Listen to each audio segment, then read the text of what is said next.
action items. And we'll make sure that we're tracking action items that come out of this meeting, and adding them to that document. So it's a fresh, empty document now, but after this meeting, we'll be populating it.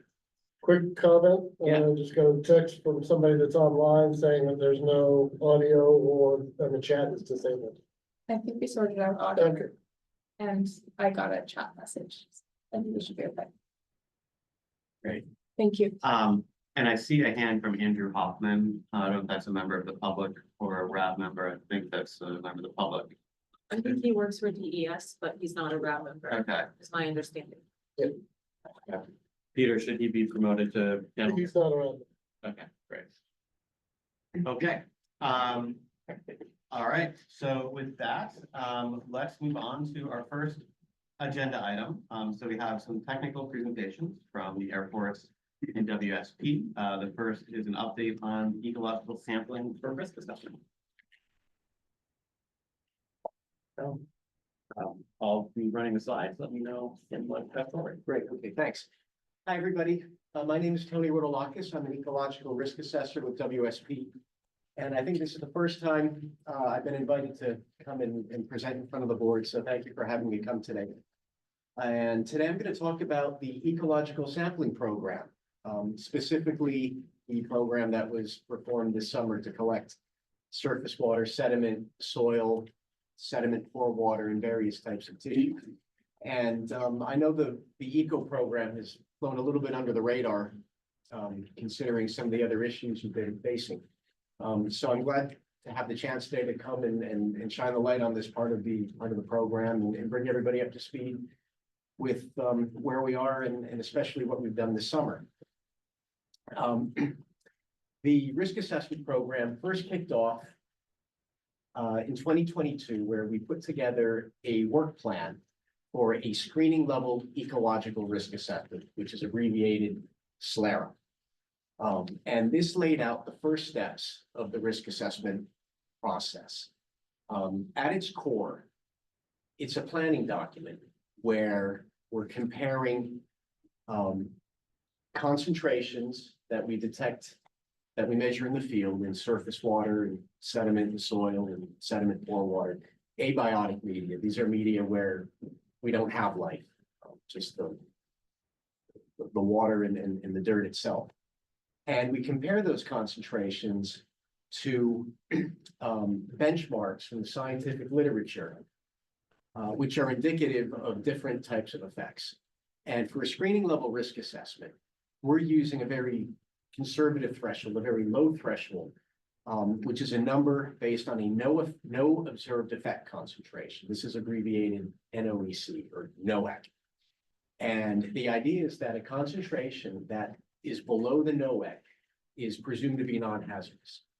And so the purpose of the screening level risk assessment is to identify those PFAS chemicals that we can very confidently conclude that there are no risks or no adverse effects associated with them. So we can eliminate them from further assessment and then focus our resources, our time and our money and our budget on investigating those chemicals that potentially could pose a risk. And in order to do that, we go to the scientific literature. And at the time that the work plan was written in 2022, we had the screening values that were developed by Argonne National Laboratory.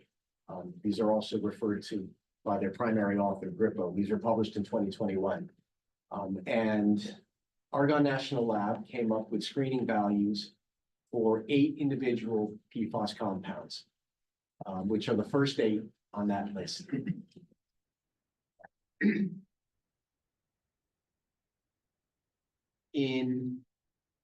So this work plan was put out for review and comment. And then some other issues became a little bit more important.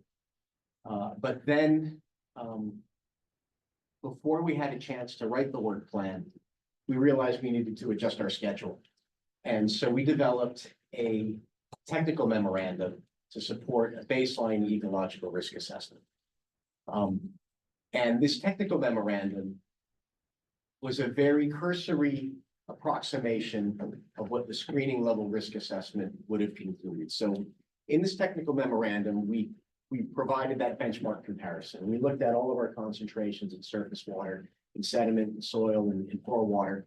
And we identified a handful of PFAS constituents, PFOS in soil and surface water, and PFH excess in soil that failed the screening and that would likely be advanced for further assessment. In the intervening period between when the work plan was published and when the tech memo was written, the Navy, which is a service branch of the DoD, published an issue paper that provided a little bit more direction for how we should be assessing PFAS in the environment. And they added a screening value for that last constituents there at the end, PFHPA. And they also provided a little bit of direction for assessing or for ways to understand sediment data. The Argonne National Lab values only give you numbers for surface water and soil. And that left kind of a gap in terms of how we were going to assess the data that we had. Because sediment, of course, is a very important part of the ecosystem and the transport pathway, the exposure pathway. But the Navy provided some guidance by recommending that we use a separate set of sediment values that were published by a team led by Mr. Devine and his companions, his colleagues, that was published in 2022. This is also a document that comes out of a collaboration with the DoD, with some help with some of the other environmental agencies. And so we have these screening benchmarks now for these 9 compounds, and we compared them to we compared our concentrations to these no observed effect values. And when we went through that process, we determined that PFOS is really what's driving risk or potential risk throughout the remedial investigation area. So before I go to the next slide, are there any questions on this? This is just a general trend. How did you use EPA screening levels? EPA does not have screening levels, So, or at least at this point, they didn't have screening levels.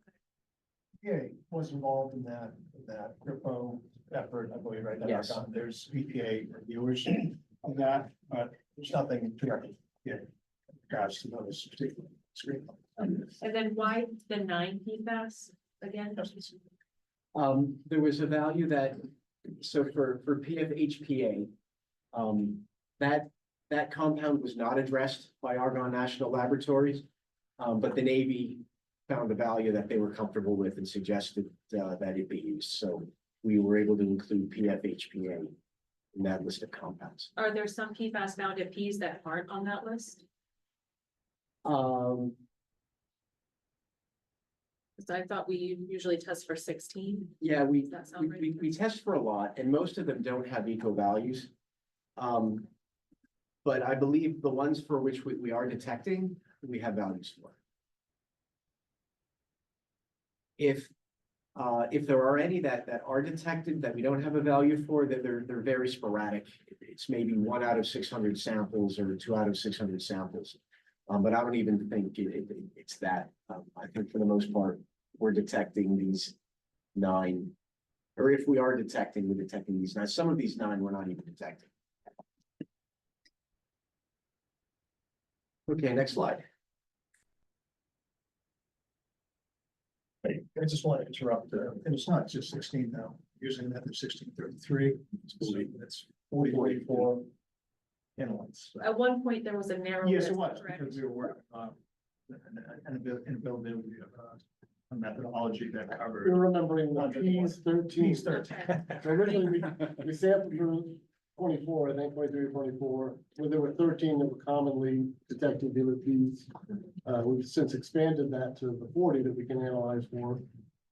They're still on that 13 or so that are commonly detected, but you only have screening values to compare against the 9. PFP is the one that jumps out at me as commonly detected, but there's no screening. Thank you. That's helpful. Okay, so I'll talk a little bit more now about how the types of data that the eco risk assessment used, or at least the technical memorandum used. Because it's a little bit different than the data set that the human health risk assessment is using. For one, in soil, the eco assessment will look at only the top 2 feet of soil. And that's for exposure for plants, terrestrial invertebrates, birds, and mammals and other wildlife. And that's because the top 2 feet has been demonstrated repeatedly to be the zone of predominant biological activity. This is a value that EPA suggests that we use, and it's a value which is supported by the scientific literature. If you've ever done any work in your yard, or you pulled stumps and roots from your plants, you see that most of the root mass is in the top couple of feet. Particularly for herbaceous vegetation and for shrubs and even for a lot of your trees, that root mass is pretty close to the surface. Earthworms tend not to go below a couple of feet. And if they do go lower, if there are organisms living lower than that, they're not going to be readily accessible for birds and mammals to feed on. So they're a little bit isolated. So we look at the top 2 feet of soil for an ecological exposure. We also will exclude data that are below impervious surfaces like roadways, buildings, and the like. And again, it's because those are soils that plants and wildlife and invertebrates don't have access to. And if by any chance there are invertebrates, for example, living beneath a building foundation, they're not going to come into contact with a robin. And if there's an earthworm that does live that deep and it's under a parking lot or a foundation, it's not going to be accessible for a robin that's feeding, because that impervious surface is going to act as a barrier. So we don't look at concentrations below impervious surfaces. There has also been some new construction at Pete's, and so we took out those soil locations also because they no longer represent current conditions. In surface water, we're looking mostly at exposures for plants, aquatic invertebrates, and fish, and maybe frogs that might live in the water column. And then on birds and mammals that are feeding on those organisms. We're also looking at seeps and pore water. So pore water is found in the sediment. You think of a sediment, it's made up of grains of sand and cobbles and gravel. And you have spaces, little tiny spaces in between those grains. And that's actually pretty good habitat for a lot of different organisms. And so we're looking at that as a separate medium. And when it comes to sediment pore water, we're most interested in benthic invertebrates. Benthic invertebrates is a term for those invertebrates that live in the sediment and like to take advantage of the habitat in those pore spaces. And we're looking at the top 6 inches, the top half foot for pore water and for sediment. Again, there's a lot of research that's backed up by EPA that this is the zone of biological activity. This is where you're going to get most of life in a stream or in a pond or in a lake bottom. And we looked at data that had been collected since the beginning of the project, since the site investigation in 2015, all the way up through the 2023 field season. And when we looked at those data, we were able to determine that at least for soil, our concentrations have been delineated down to those no effects levels. So that means we have a really good understanding of the PFAS that are in soil and where they could pose a problem to the environment and where we think there are areas that aren't causing issues, where there's no potential risk. And the major findings from that technical memorandum was that even though that soil has been delineated, we still needed to understand what those risks were in the areas where we were finding higher concentrations of PFAS. And we also determined that we needed a little bit more work to do surface water and sediment and pore water, understanding the sort of the distribution of PFAS in those media. So are there any questions on that technical memorandum, how it was done and the types of data that we looked at and some of the findings? Know anybody online? We have any RAB members All right. on. Next slide then. A major part of the field program that was conducted this fall was to really focus on how PFAS were getting into the food chain, how they were moving through the environment from surface water and sediment. And as a result, we really focused on tissue, looking at various types of plant and invertebrate and small mammal prey, amphibians if we found them, and understanding, and so we were testing this to get an understanding of how PFAS may be accumulating in the food chain. The scientific literature says that PFAS can be hyperaccumulators, that they can really concentrate the higher up the food chain you go. Which may be true, may not be true, but there are often very site-specific factors which may enhance biouptake. In other words, the ability for PFAS to get into the food chain. But there also are a number of natural factors in the environment which could prevent uptake. And so rather than relying on numbers from the scientific literature, which are often very theoretical, we decided that it was best to actually go out into the field and measure what's happening at Pease and what's happening in each of the different water bodies and in various parts of the base. And so we spent several weeks this fall. We had a number of teams out in the wetlands and out in the ponds and out in the streams and estuaries, collecting all of these different tissue types. And we've got them collected. They're at the laboratory. They're being assessed now. I haven't seen the data. The data haven't been reported yet.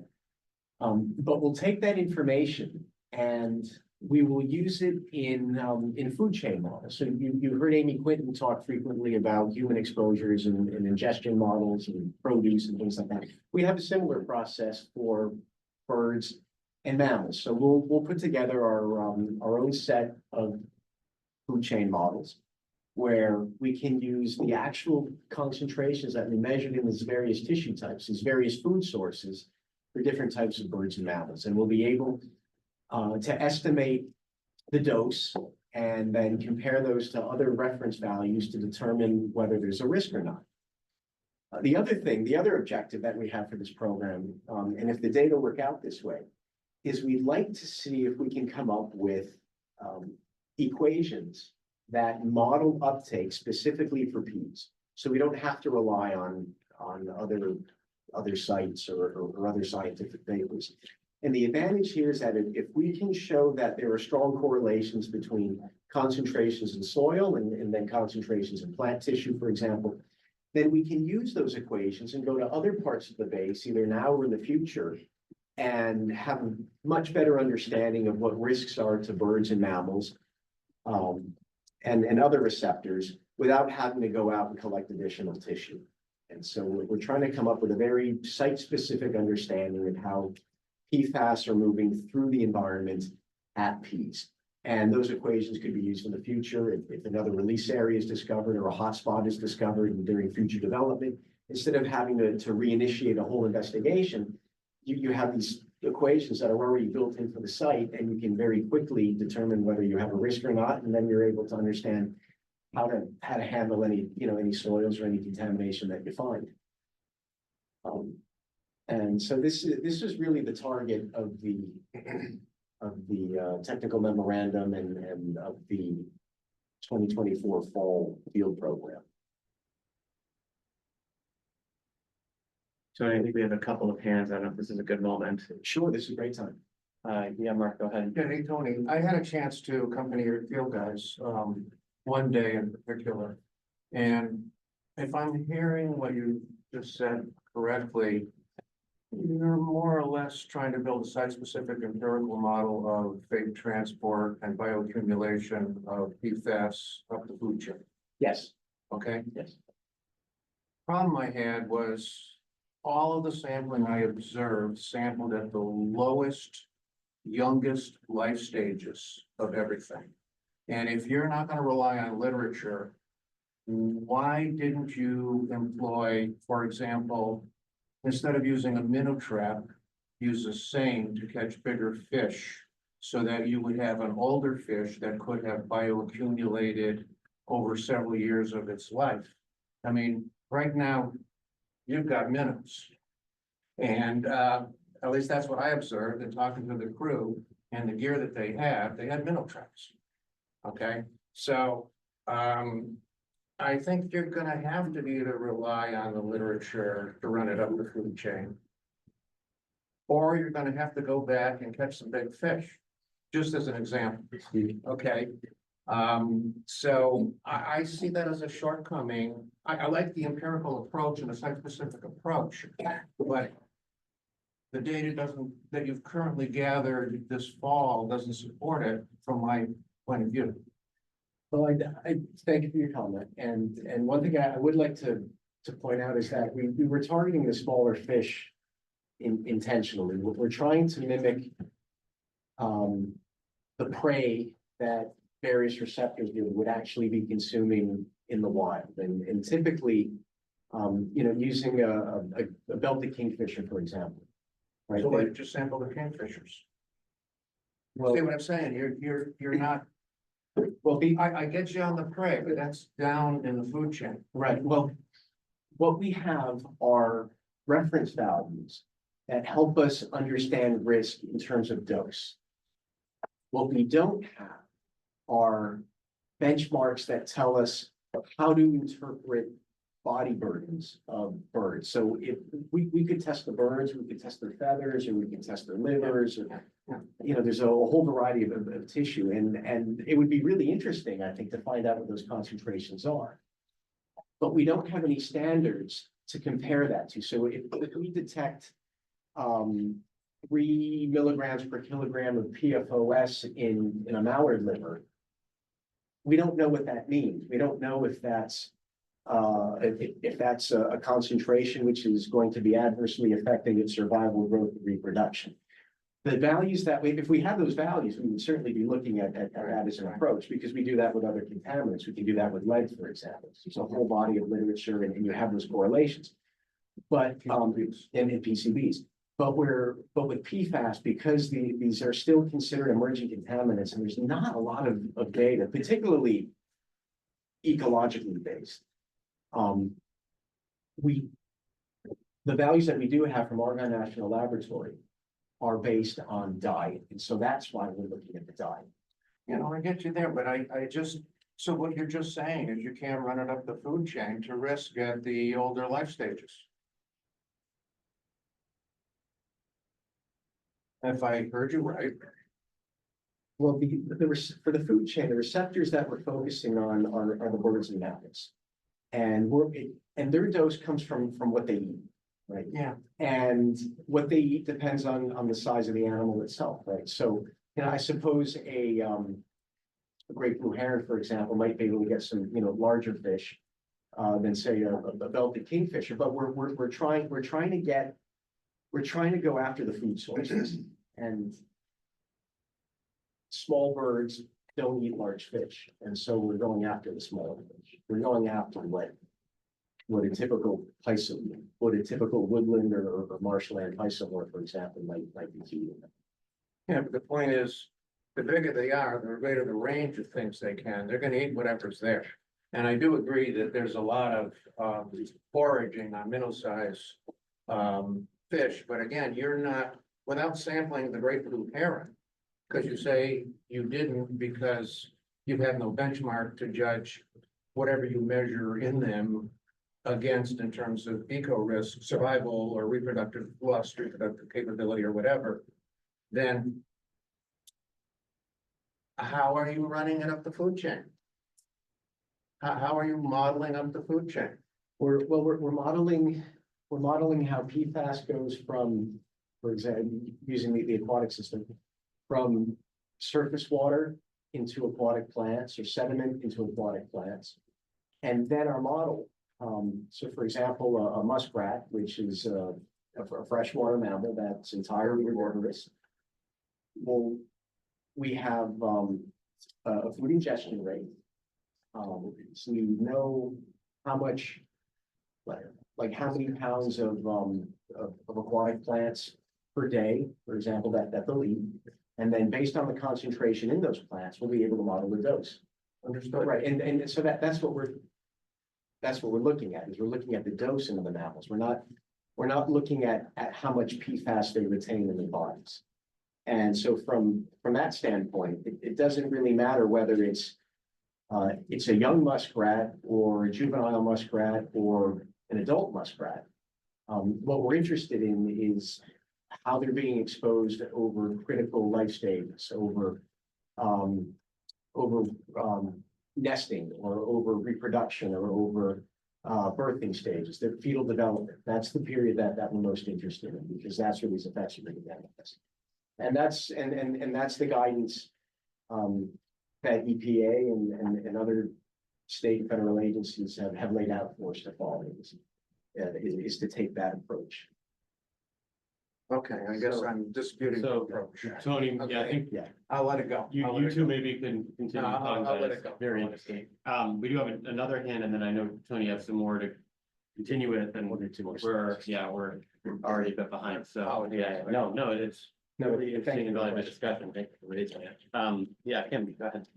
When you, excuse me, said that there are different factors, I don't know if those are environmental factors of how much uptake there is of PFAS or how much it concentrates. Can you briefly say what those factors are?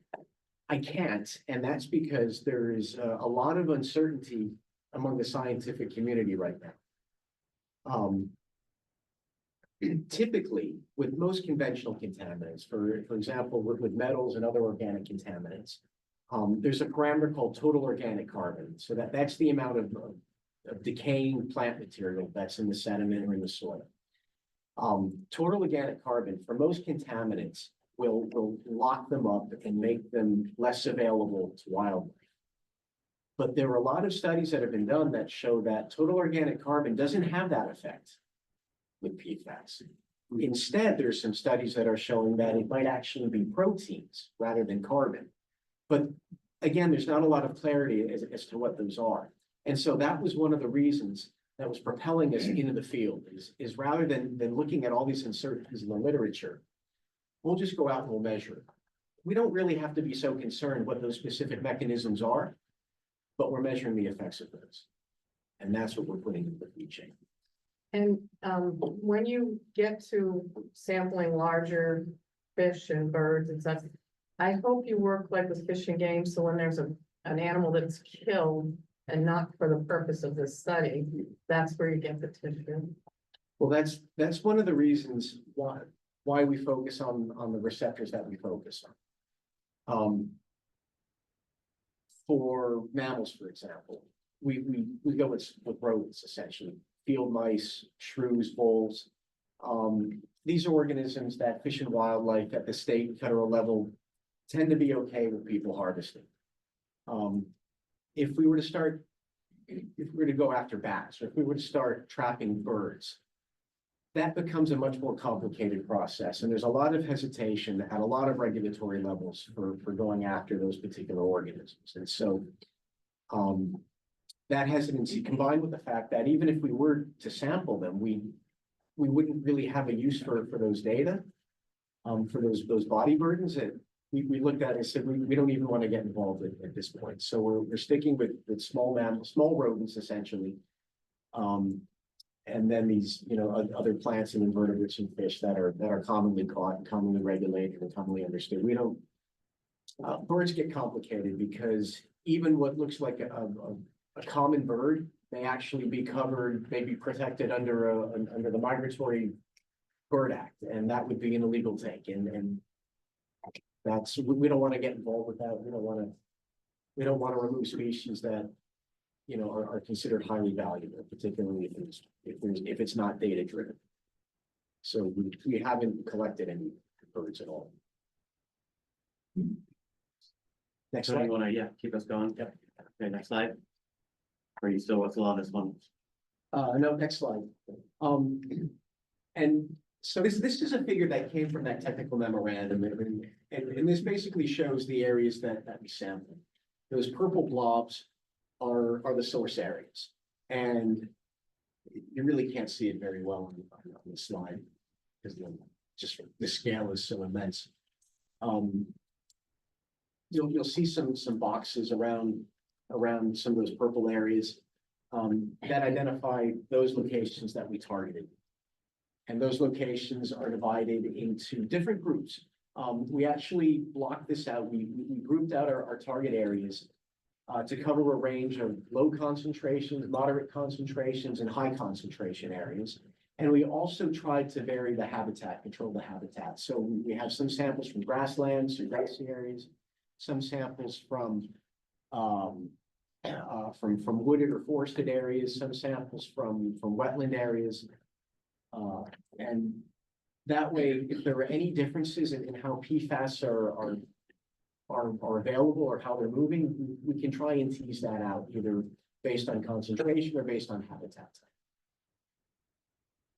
This is a figure that shows the terrestrial area. There are printouts over on the back table. If you actually want to look at this a little more up close, you can see the distribution of PFOS in soil as of 2023 and how those concentrations compare to the benchmarks. It's all color coded. And then on the next slide, there's a similar figure, which is also in the back of the room for the aquatic samples. And I believe that's essentially it. Is there another slide for me? I think that's the last one. Oh, I have one more. Okay. So just a quick wrap up on that. We were able to get about 77% of our targeted terrestrial samples. Where we did have a few problems were with mice, actually. They seem to be everywhere, but when you want them, they're not around. Either they didn't like the peanut butter we were using to bait them, or they just weren't traveling through the areas at a particular time. 82% of our targeted aquatic samples, which I think is really good. There's some areas where the streams have low water, particularly this fall. We tried to time it after some of those October storms. We did get a little bit of water, but there were some spots where we weren't able to get any aquatic invertebrates. But we think overall this is a pretty good success rate, and this should give us a reasonable amount of data with which to proceed. We're analyzing these samples now for a list of 40 different compounds. We're expecting the results in the next few months. And we're going to be using these data in a what we call a tier 2 baseline ecological risk assessment. So that's the next step after the SLARA, which is the BARA. A couple of changes from the original work plan. Last month, well, end of October, Argonne National Lab actually updated their values. And so the screening values we used in the technical memorandum are now obsolete. So we'll be rescreening using those new values. I've taken a quick look at the 2023 data, and the findings don't change. But we're still going to go through that process to document things correctly with the most current standards that we have. Also, in September, US EPA promulgated ambient water quality values for PFOS and PFOA. And so that brings a lot more clarity to the surface water picture and the pore water picture. So we'll be using those values in the next rendition of the risk assessment. And that segues into, I think, a little bit, I think, what we expected from you. I think out of that roadmap, I think one of those roadmap to-dos was these ambient water quality criteria. So that's where this comes into picture. With this, as Tony said, that we'll update or revise or with the new sort of GRIFO update and the AWPC criteria, we'll sort of go through that revised screening. We anticipated these changes. We always knew, like, the human health RSLs, they're always changing. Eco moves a little bit more slowly, but we had a sense in 2022 that some of these values would change, and we anticipated that they would become more stringent. And we built our field program around that expectation. So even though these numbers changed, our field program still meets the objective, and we've got the data that we need to continue going forward. That's one of the reasons we went after high, medium, and low concentration areas, is to make sure that not only would we get information to validate the models that are used to develop screening values, but just in case those values came down, we had coverage in areas that, at least in 2022, would have been, deemed to be clean, which now may no longer be below those NOACs. But we've anticipated that, we have data from those types of exposure areas. All right, thank you, Tony. Yeah, we, go ahead. Okay, Yes, Rosalie. so when you apply the data to the new screening levels and toxicity values, which are significantly lower, are you going to calculate the hazard quotient? Yeah, we can do that. Well, yeah, we certainly will do that. At this point, though, those screening values they're still useful for identifying the contaminants that we need to focus on in the later stages. And even with those those lower screening values, we're still focusing on the same contaminants of concern. We'll use them, we'll calculate hazard quotients. But then we'll move into the baseline risk assessment, and we'll be focusing much more on those tissue data, which are more representative of what's actually happening. But we'll be calculating hazard. And we'll be calculating hazard quotients with the food chain models also. We'll be comparing the doses. A threshold value. Hazard quotients are calculated there also. So this report, the barrel when it comes out will be filled with hazard quotients. Thanks, Rosalie. Samuel, go ahead. It just says that we'll support a tier 2 ERA, so what is that, and what's the timeline on that? Okay, so we are currently putting together a work plan for the tier 2 barrel. This is a work plan. It's a little bit different than some of the other work plans we've seen. This isn't for any kind of field work. This is a work plan that's going to lay out how the risk assessment is going to be carried out from this point forward. So the equations that we use for calculating the food chain models for the doses, the toxicity reference values that we compare those doses to, all of that is going to be explained. Mike? I assume that would be something you'd like Ski to look at, so that's why I think I've talked a little bit with a guy about that, but I was thinking that would be, instead of the retrospective on this work plan and the tech memo that was used to generate the data collection, I thought that would be much more appropriate, if that sounds all right. Well, it seems like they should do both, don't you think? No, I mean, they've collected data. You will see the data that they will be presented, but as far as the work plan itself, it wouldn't really make sense. Okay. Well, so if Skio can look at the work plan, does that mean we have the ability to give comments on it?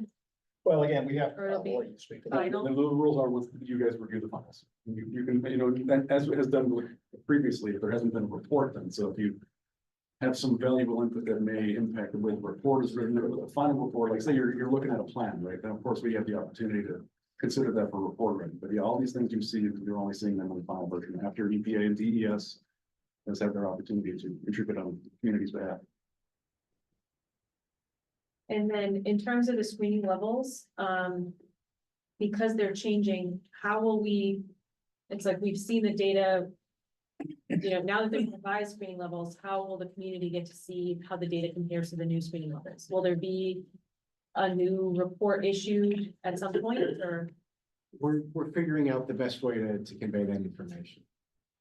Okay. So could we have a conversation about that? Or is that, we don't get a say in that?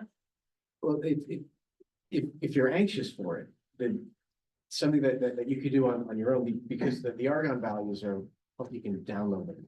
Go to the web and download them. If you have a copy of that technical memorandum, you could, the data that we have in that technical memorandum, and you could do just with a highlighter, you could spend a couple of minutes going.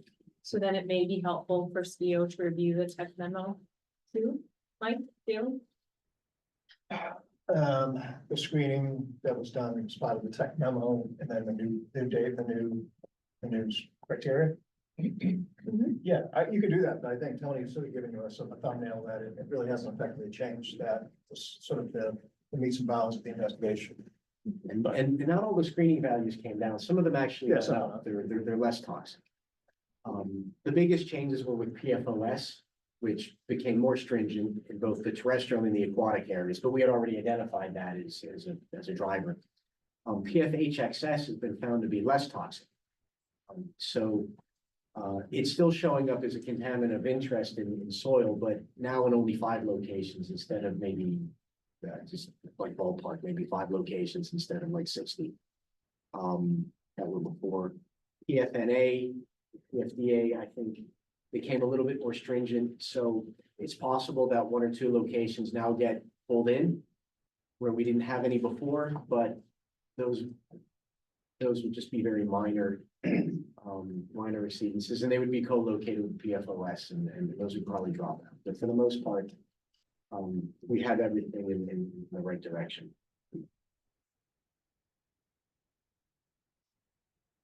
Okay, well, thank you again, Tony. Appreciate the presentation. We're gonna now move on to the next bulleted item, the update on the airfield mitigation system in Site 8. There you go. That's me. Once again, I'm Tom Gerhard. I'm an environmental engineer with WSP. Here to give you guys a brief update on the 2 treatment systems that we operate.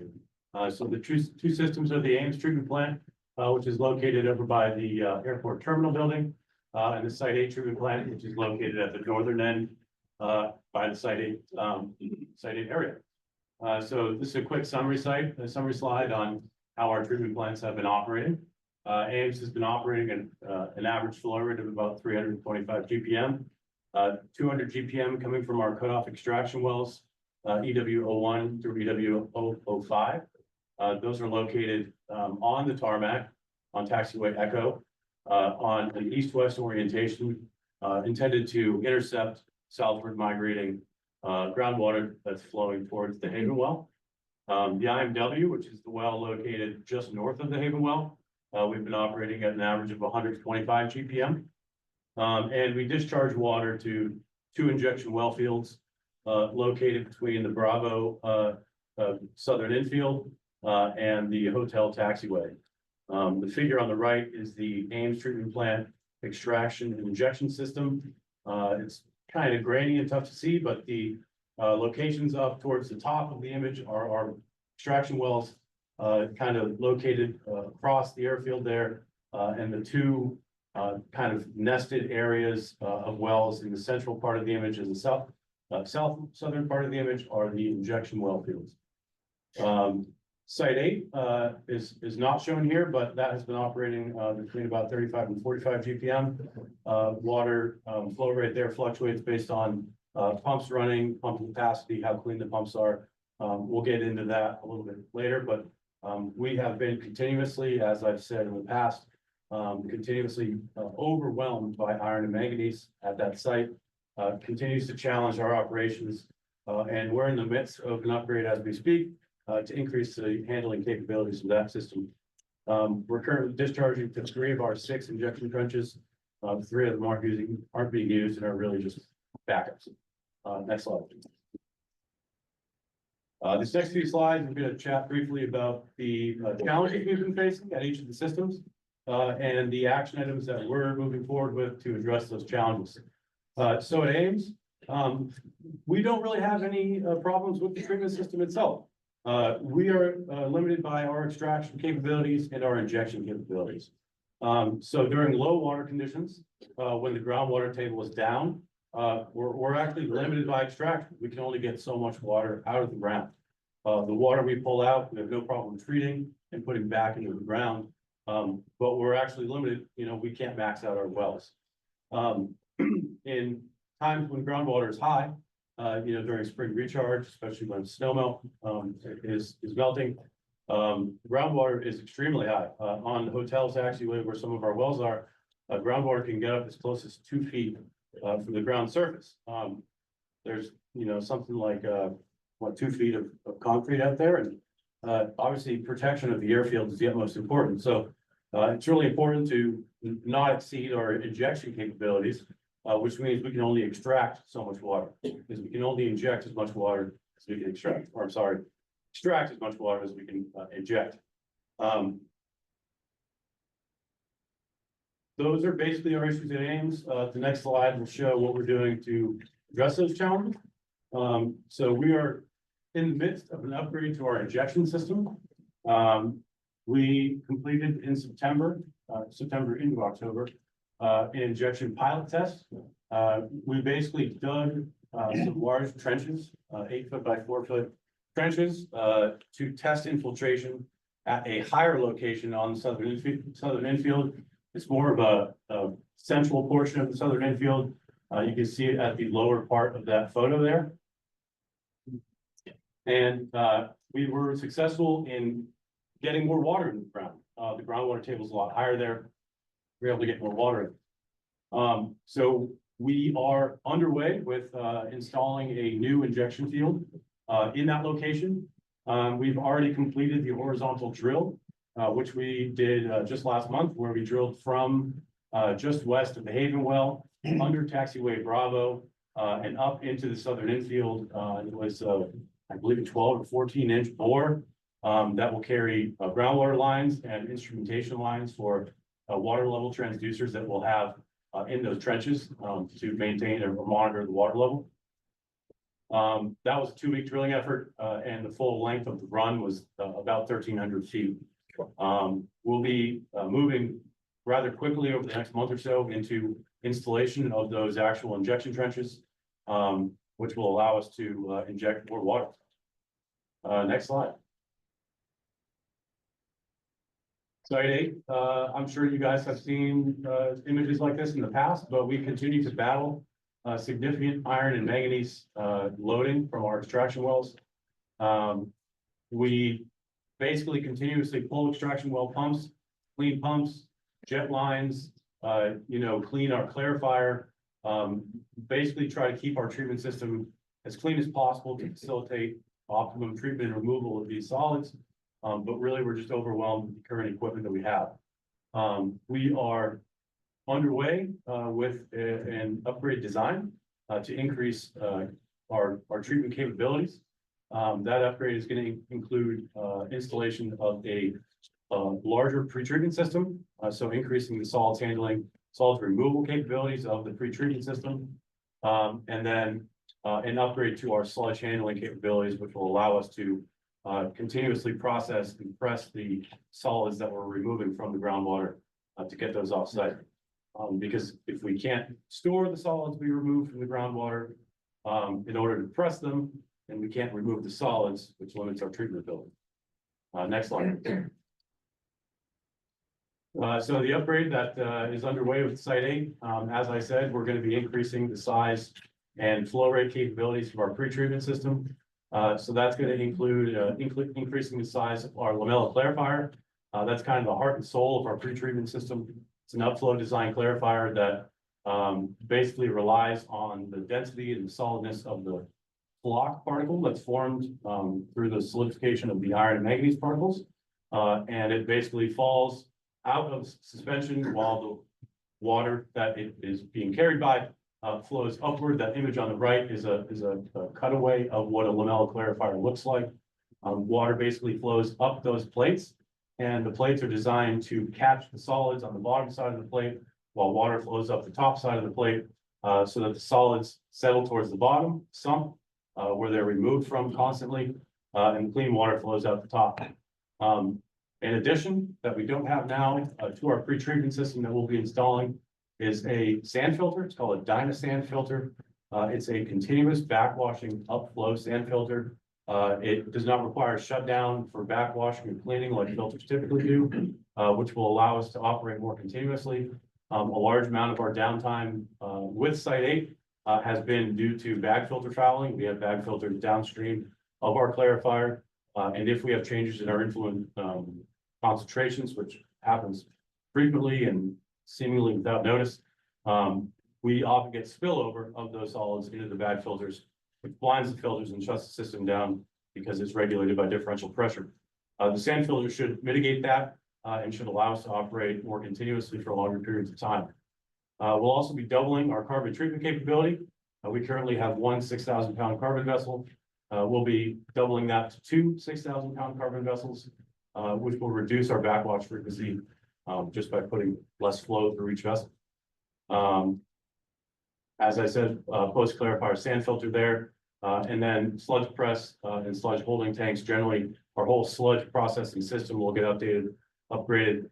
We'll have double the sludge handling, holding capabilities, and a sludge press that's twice as large and automated, which will allow us to press, and reduce our volume of sludge without people on site, which will allow us to continuously move that sludge through our system during the weekend, or, you know, when we don't have an operator on site. Next slide. So just a quick update on the timeline of that Site 8 upgrade. Selective equipment removal will be happening in the next month or so. That's all the methanol regeneration equipment in the north room that's associated with the regenerable resin that's no longer in use. We will be performing some building modifications this winter to prepare for the upgrade. That's going to include primarily increasing concrete pads that the equipment sits on. As I said, all the equipment we're going to be bringing in is larger than that's in there now. So we'll be increasing the size of the pads that equipment sits on, just as a structural upgrade, and then performing some electrical upgrades to continuously improve things. The full system shutdown with installation of the new process equipment and removal of the old equipment or existing equipment is scheduled for spring 2025. We're shooting for April 1st for that. I believe that's the last slide for me. If anybody has any questions, I'll be fielding now. Naive question, the accretion, or the particulate formation of manganese and iron, is that purely a chemical process, or is there bacteria involved?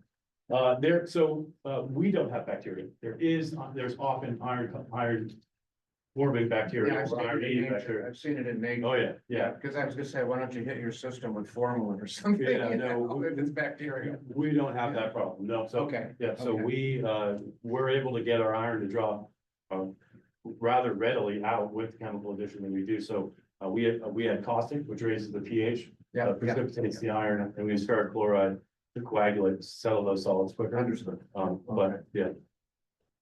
Great, so you have a couple questions over here, Andrew, or Michael, want to go first? Okay. Go for it.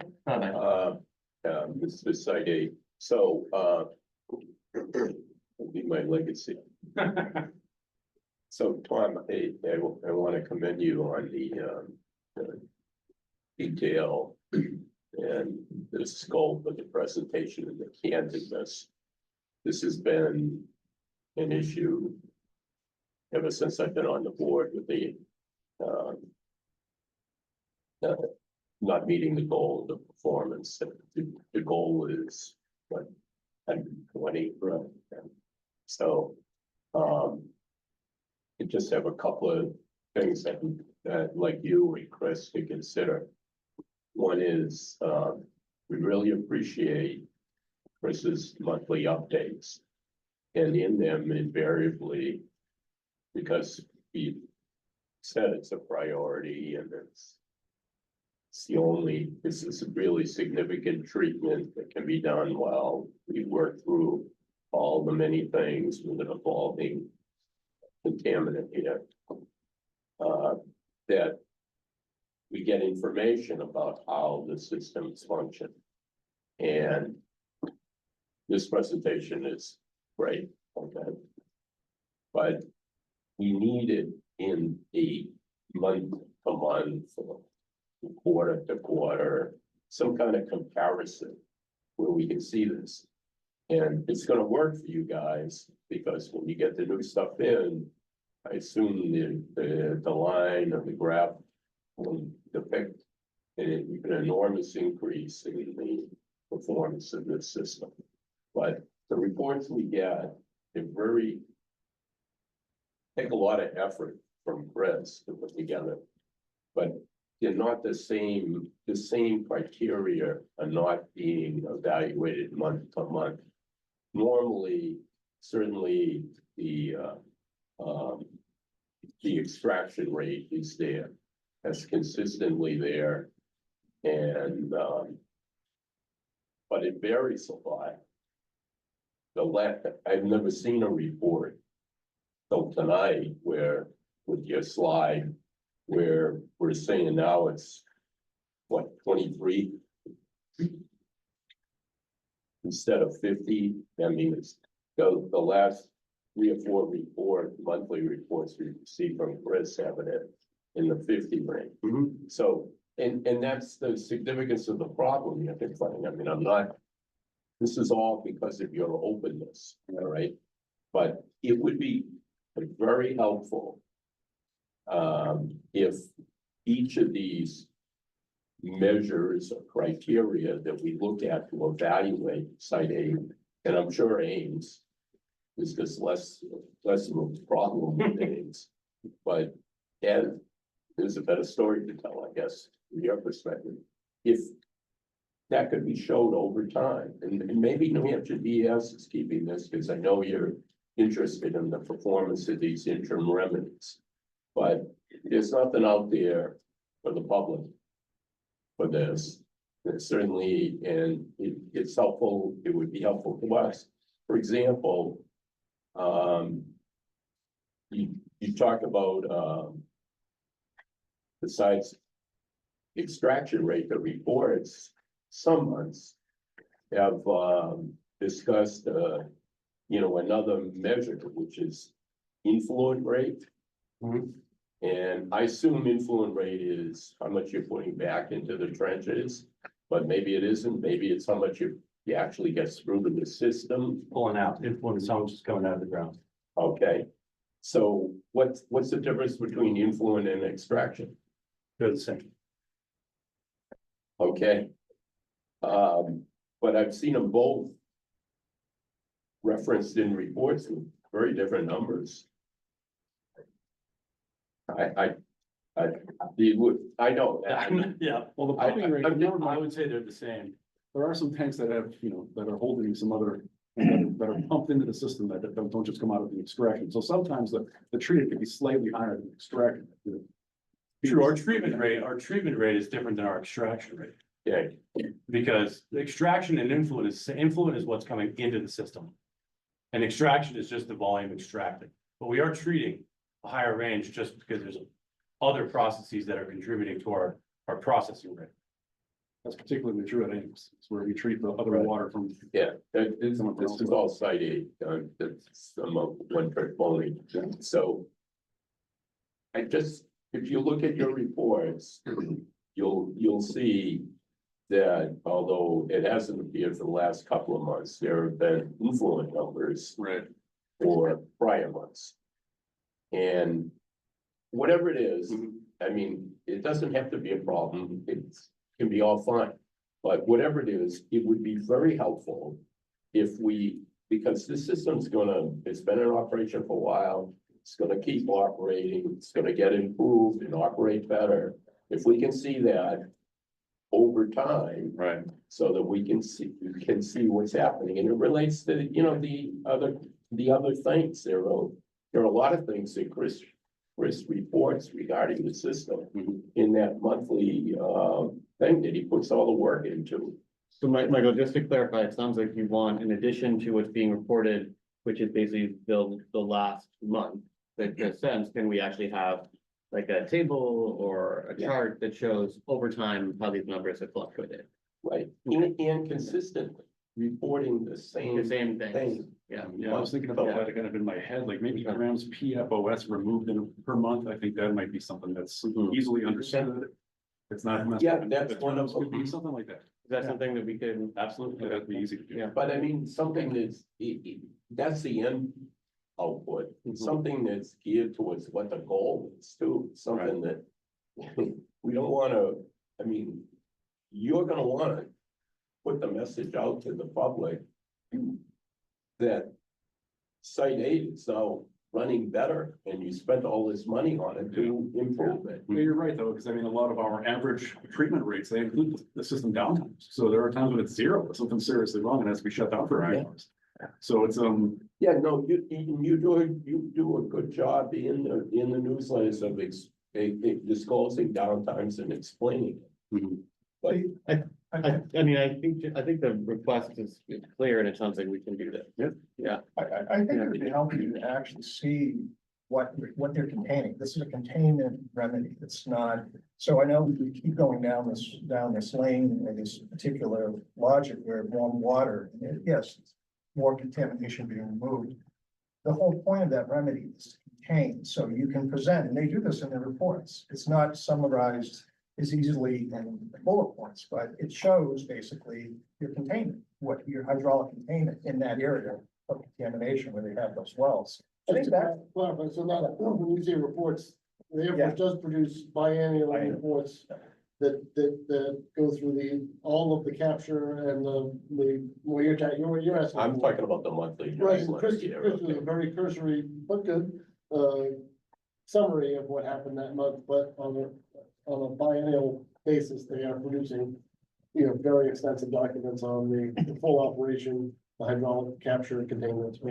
yeah, no, and that's really where we want to be. We want to show that the water that's falling on that site and moving down is getting captured, effectively capturing. That's the whole point of this remedy. We don't have a solution to clean it all up, but we're trying to capture what's moving off that source area, which is the site. Well, but I mean, you also told us you're talking about a sizable trough there. Yes, where that's exactly, product that's is what the actually point of that is. captured, Yeah, you've got, which is the biggest known source Absolutely. that's been identified. Yeah. And you've told us that you have data that says that you're monitoring the downstream brooks Right. that would come out of that for the effectiveness of this remedy. right, It would be helpful to see that. month over, quarter over quarter, whatever it is. Yeah. To repeat that, report that Yeah. consistently, so the public understands. Yeah, like I said, that it is. in That that you're report. working on that. It is in that reporting, but I think your point is well made. Maybe we need to get more of that into your hands and you can see it. That would be maybe more, that would be helpful in the context of just looking at, because, again, there's only so much water that gets into the ground. Right. And then What there's only so much you can, right, that's, you only control as much that goes in. So again, that's sort of where we are. But I don't understand with site eight that the problem is that there's not enough water there to pull out. Right. I don't hear that. What I've been hearing Right, over time is that the water that you're able to pull out can't be effectively treated because it's filled with iron and Yeah. other substances. I think it's that screw up your constant- system. yeah, I mean, I have other sites, other plants that run no attention whatsoever. These things, because of the nature of the water quality, it requires all hands on deck. It's been very sort of, But I challenging. think he's made a very effective presentation of the difficulties. Oh, yeah. So- Unlike kind of So I'm gonna massaging it ask us over to for just 5 move years. forward on this. I think, Michael, Yeah, it's a great thank you. request. We want to see that over time, right, consistent measures. And I think we've heard that that's gonna be possible. Andrew, you've been very patient. Go ahead. Oh, yeah, thank you. I agree with Mike Donahue's comments and also just have two quick questions. You said you're expanding the concrete pads. Does that mean the building itself is getting bigger too? No, Okay, we are working entirely within the confines of the existing building. okay. And then, in terms of the solids, like the iron and the manganese that you do trap, do those also go to a Class C landfill? Mhm. Okay, thank you.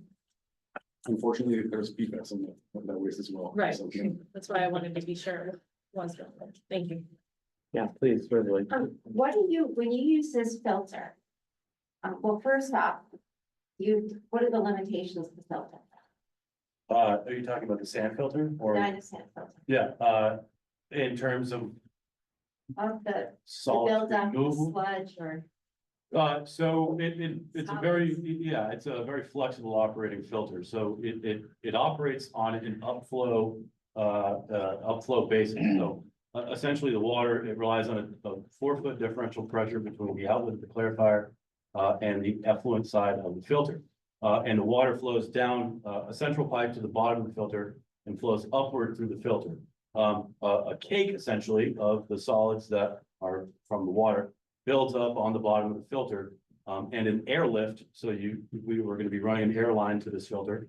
An airlift, what's called an airlift, I guess.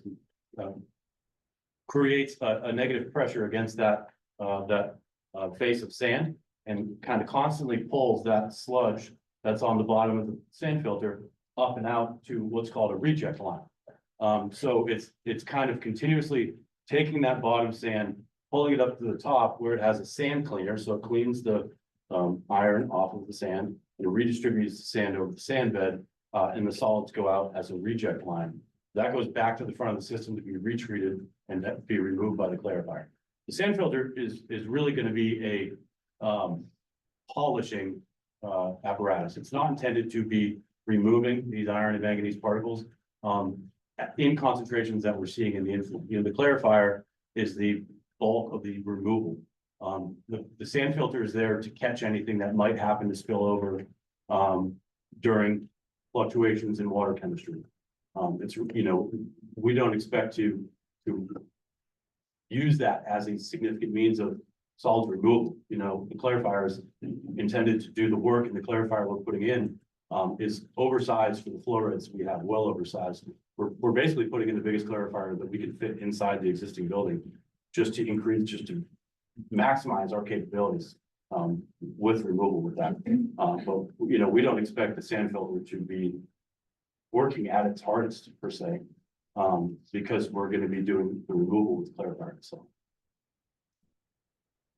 Okay, so let's move on to our next agenda topic. We're gonna hear about accessing the administrative record and New Hampshire DES One Stop. I wanna encourage folks to, including presenters, to try to keep things concise. We don't wanna keep you here all night, right? We've got a lot of topics to cover, so go ahead, That's Chris. some very good discussions though. Yeah, So I'm so- sure you don't want to hear me talk about this, so Lauren has volunteered graciously to give us a quick intro on how to access the AR, the administrative record that the Air Force maintains, and also the DES One Stop. For those of you who have requested this on multiple occasions, so this is what you're looking for. So I'm They're right here on my computer. So here we go.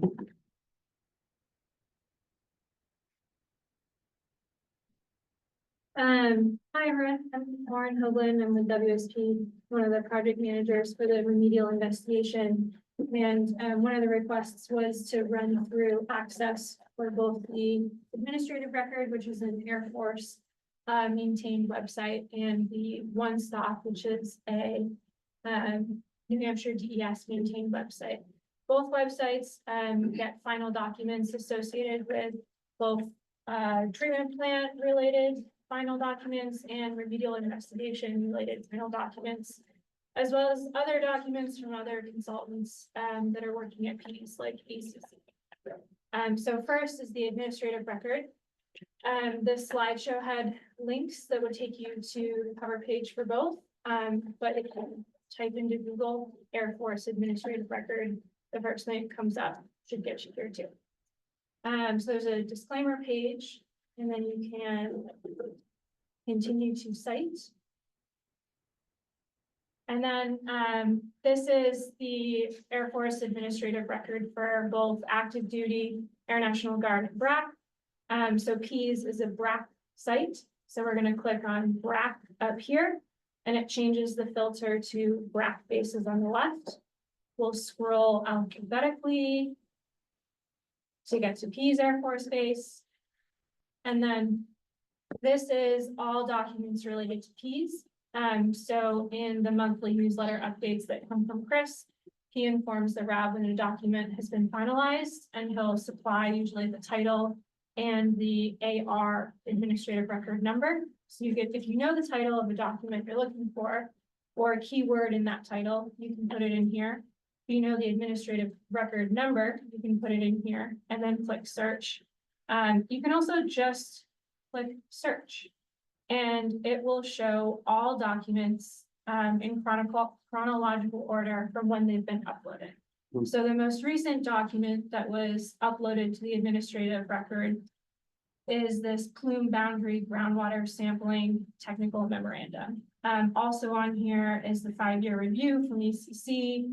Then we see a stormwater discharge engineering evaluation tech memo and so forth. So that is in a nutshell the AR.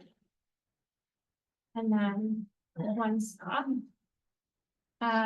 So this is New Hampshire DES's website, and all final documents also get uploaded. WSP sends them to DES, and they get uploaded to this site. So Which you can also get to by just Googling NHDES it's the first thing that comes up. Get you to that homepage and just look for the word one stop across the top. Yes. And so this is where we're gonna hone in on here on this. There is a P-specific number that Peter has provided and will, by memory. So back in February, when the Air Force responded to the RAB, I think Mr. Questions from the fall. I had written out an explanation of how to do this, so that's where you want to zero in to find every contaminated site in New Hampshire is assigned a 9-digit site number. The key one for bees is 1984. 04025.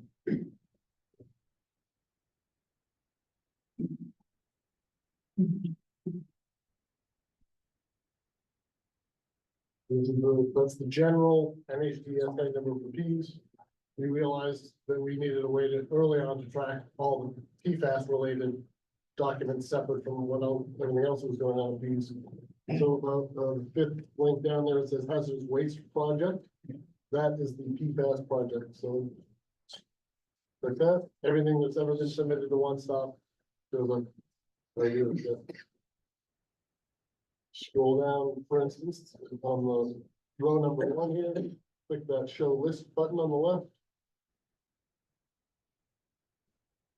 Scroll down to see what the document is, and it happens to be the exact same one that Lauren just found on the admin records.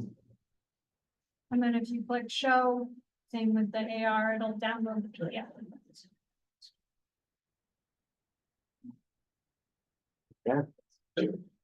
This is helpful, you know.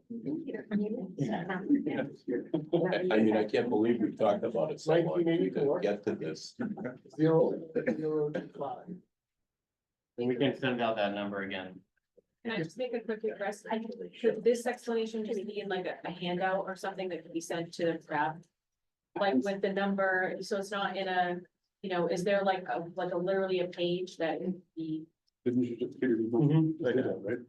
Well, it was in the letter, the response letter that went back to you guys. right? There's a So paragraph that says is, I'm how just saying, could we have like, you have like RAB members that leave and come and new RAB members? Is there just like a 1-page how-to with the websites, the key specific number, you You know? guys are gonna go on forever. Some of us are going away. Right. Yeah, I guess we could put that down as an action. item. Yeah, and I think when we have new RAB members, there's a PowerPoint that we send to people with kind of a summary of what's happened so far. That could be something that's like a welcome package to a new RAB member, so that we could reference this meeting as well with a video, but then have the handout as well. Mhm. Okay, thank you. And for all of you who don't access at least the Air Force administrative record regularly, there is a tutorial that's right on the front page. But we could use that to. Read a 1-pager. Just one more follow-up question. Some of these documents are really large. Yeah. So like over 1,000 pages. Is there certain computer requirements anyone is aware of that people need to have? good internet connection. Good Yeah, internet exactly. connection? If you're dial-up, you're not probably. And a PDF reader, an Adobe reader, or a PDF. Adobe Reader and solid internet connection. Yeah, I think everybody today has usually pretty good speed. It doesn't take that long to download. Okay. You know, the only thing you really do need is you have tons and tons of photos and other things. Be short on this space, but I'm assuming they're gonna be downloading volumes and volumes of documents. So.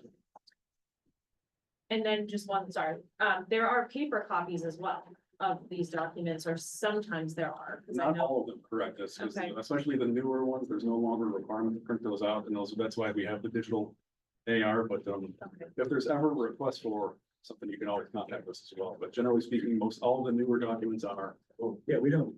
electronic. Yeah, we- Saving the trees. I'll give you a little history, but back in the day, we get like the mail guy would come in and you have like a whole, dolly of boxes and, volumes of paper. And those days are gone. They need to be gone.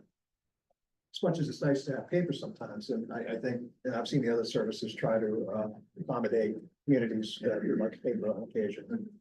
But some of these documents are just too big and quite frankly, just bunch of waste of paper. Yeah. So. Yeah, some of the historical documents that are not in digital format are maintained in the administrative paper record that we have that's operated by ECC. And for those of you who don't know that paper repository exists at the old treatment plant at Site 8. And you can go over there by appointment and check out a document of old I'm not available to you if it's there, and then they'll just usually get, the church driver's license or something, so you'll bring it back, right? I mean, those are important documents. So that's available as well. Generally speaking, you can probably find what you need on the AR or the website. Okay, great, so thank you for that presentation. Can I just say before we move on to the next topic, Tony has to leave, so if there are any last questions about the technical stuff, then now's the time. He won't be around at the break or anything like that, so he's gotta go. I do have one question. It was more for Mike and Peter in terms of your reaction to Mark Matson's comments. It sounds like Mark has a differing opinion in terms of the approach that the Air Force and the consultants are taking.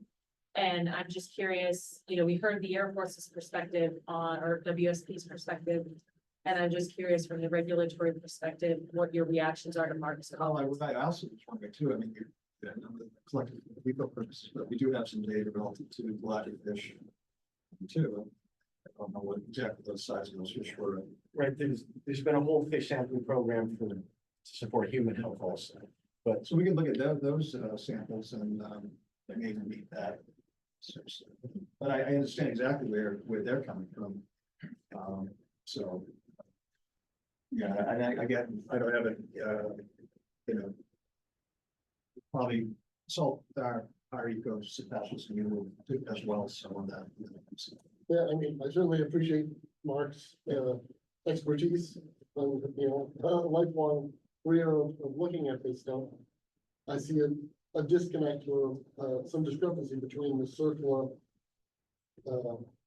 boundaries of the study and the objectives that we need to address in the circular and the broader full ecosystem, perhaps safety oriented approach for looking at stuff. So there are a lot of good questions that you're asking that are outside the scope of what has to be the whole.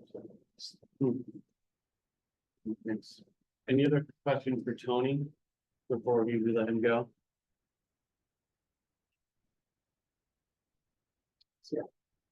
thank you. Okay, well, thank you, Tony. That was great. Appreciate it. So I think what we're gonna do now, given we've been going for a while, we're gonna take our break because we're at about that time. And we'll call folks back in about 10 minutes. And we'll get started again. Okay, so thank you again to our presenters. And we'll have a couple more Air Force presentations after the break. I'll get to the rest. Okay. See you in 10. There's cookies and water in the back. Yep, water, food, snacks in the back there, so help yourselves.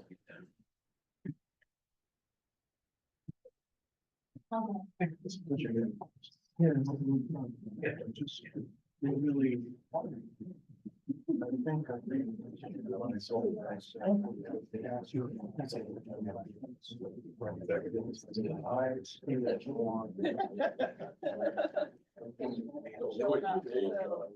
Oh, this is my day job. So you're not one of our, can you look the, oh, to your. No. Pretty well. Yeah. Yes.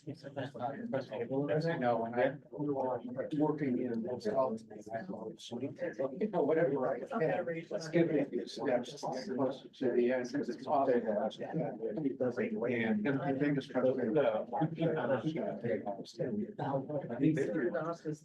essentially. Yeah,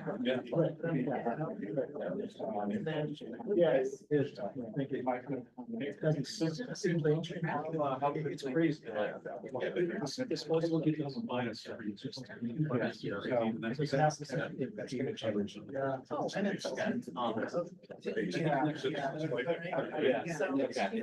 Let's see, so from mine. Okay, so you'll be sitting away. I'll be sitting away. It's on air. Just 3 minutes.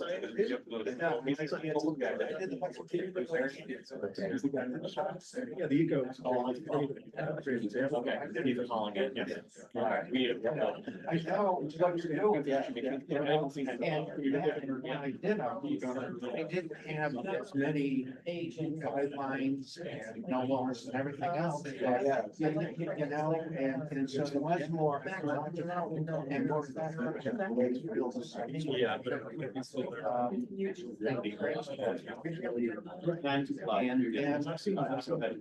Do the best.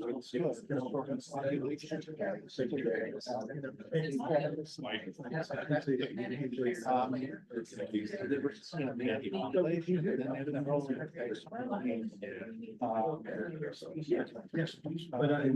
Invited, Right.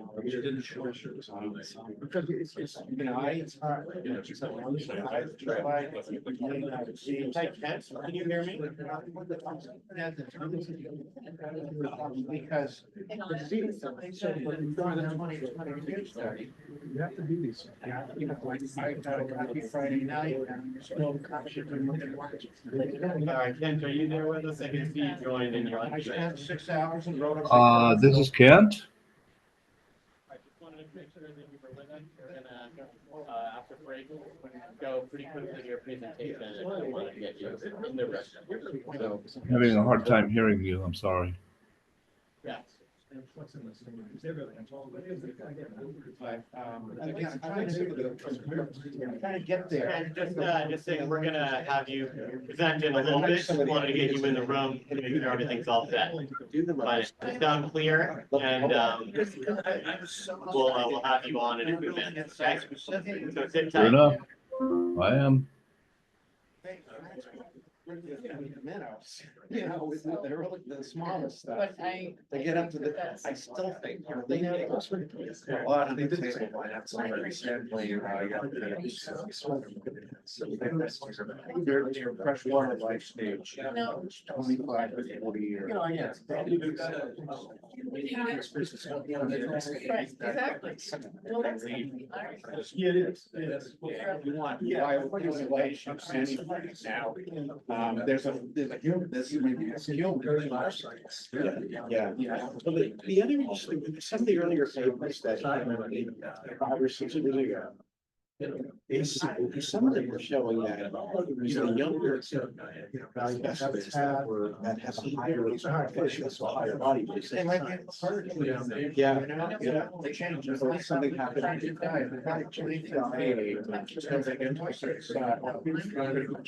Or some of it, and, you know, so as they develop, we don't know. But I mean, you know, we essentially, FCC, shut down the striped basketball for fishery.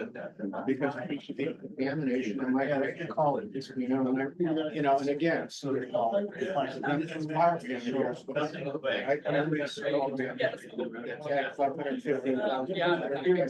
Figured out where they went, so they knew how to shut down. Shut down, that's like my project. I kind of great. Oh, yeah. Basically. And I'm.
what else besides just us at Brackett do we know about as far as AFFF releases? So I contacted some of the lovely folks in the room here, including Bill McQuillan, who stepped out at a good time. Well, there he is. And of course, Jared Sheehan over at PDA, and we got Keith over there representing the A&G. But this is basically, you know, the summation of those conversations that we had, you know, starting with the A&G, you know, per DoD requirements there, those systems have been retrofitted, all the hangars and all of the foam fire suppression systems are gone. And so the A&G has confirmed that, and there hasn't been any, you know, deployments of any of those foam systems since 2015. And also, their spill records only indicated small, which is what the Air Force calls less than 25 gallons of spills have occurred, and all of those spills were contained. So on impervious surfaces, whether it be inside of a building or on the concrete, and they were cleaned up. So those technically weren't released to the environment. They were clean, captured, and disposed of accordingly. So air on Ps, the A&G has contributed 0 since 2015. Any questions on that? You got Keith right there. I know he doesn't want me to point at him, but I'm gonna anyways. So it's my understanding too, that beginning in January, that they're transitioning to the new mil spec on about PFAS. So moving forward, there shouldn't be any more release. Any more, right? That's correct. That's true. They haven't changed our I think. Excellent. And that flips us over to the next side. So, Bill, I know I talked to you about this. You had mentioned that there's in your operations and in the hangars and all the other facilities that you addressed, there are equally was no spills or usages of any AFFF of any kind on or on Ps, probably anywhere really, under your purview. So that's good news for the community at large. I did the same thing, and I contacted the Newington Fire Department, and they said exactly the same thing. Even car crashes that they had in the area that were not on Ps, they said that they were not using any AFFF or any PFAS containing foams or products. And so, in a nutshell, that's it. But those are the folks that I talked to, and I hope that that fulfills, you know, the request that you all have for doing that research. But, are there any questions? Thank you. Yeah, I just have I guess a comment first. I think this is a question we have raised for some time now, but I think it became more into light given what happened in Brunswick, Maine in August. I don't know if people have followed that. Mike Daly can probably speak to that in detail, but they did have a significant AFFF release in Brunswick, Maine, from a fire suppression system, is my understanding. And, you know, there's lots of investigation underway, and it's certainly going to have devastating impacts on the environment. And so I think that really raised the question to have really a priority to have this discussion. So I do appreciate the research that's been done and the information that you've all shared. I guess I'll just ask the overarching question of what makes us different than Brunswick, Maine, and I've had people from the community reach out to me after seeing articles and saying, oh my gosh, can this happen in Ps too? Or are we at risk for this? So what could all of you tell us or tell the greater community who has raised concerns? Is Ps at risk for a release that we've seen in Maine? What's happening in Brunswick is another military installation. Yeah.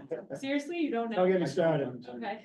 Yeah, there's legacy foam, that was released in one of the hangars. And it was a large, as Andrew said, a large spill. No, we don't have that situation happen in Ps. So I think that's clearly demonstrated with these slides, so that's great. Just to give you a little snapshot of what happened after that spill. We just had a fire, a small fire, but it happened at a commercial operation there on the Stonehenge Brunswick Landing. So the Brunswick Fire Department showed up and they put out the fire. It was a boat that caught on fire, but they used a chlorine-free foam to extinguish the fire. So I think everybody's moving away from this stuff. Unfortunately, what happened at Brunswick, and there's still an ongoing concern of this material, this legacy AFFF Class B foam still sort of in place and ready to be used in this fire. So it's obviously a major concern in the community. So.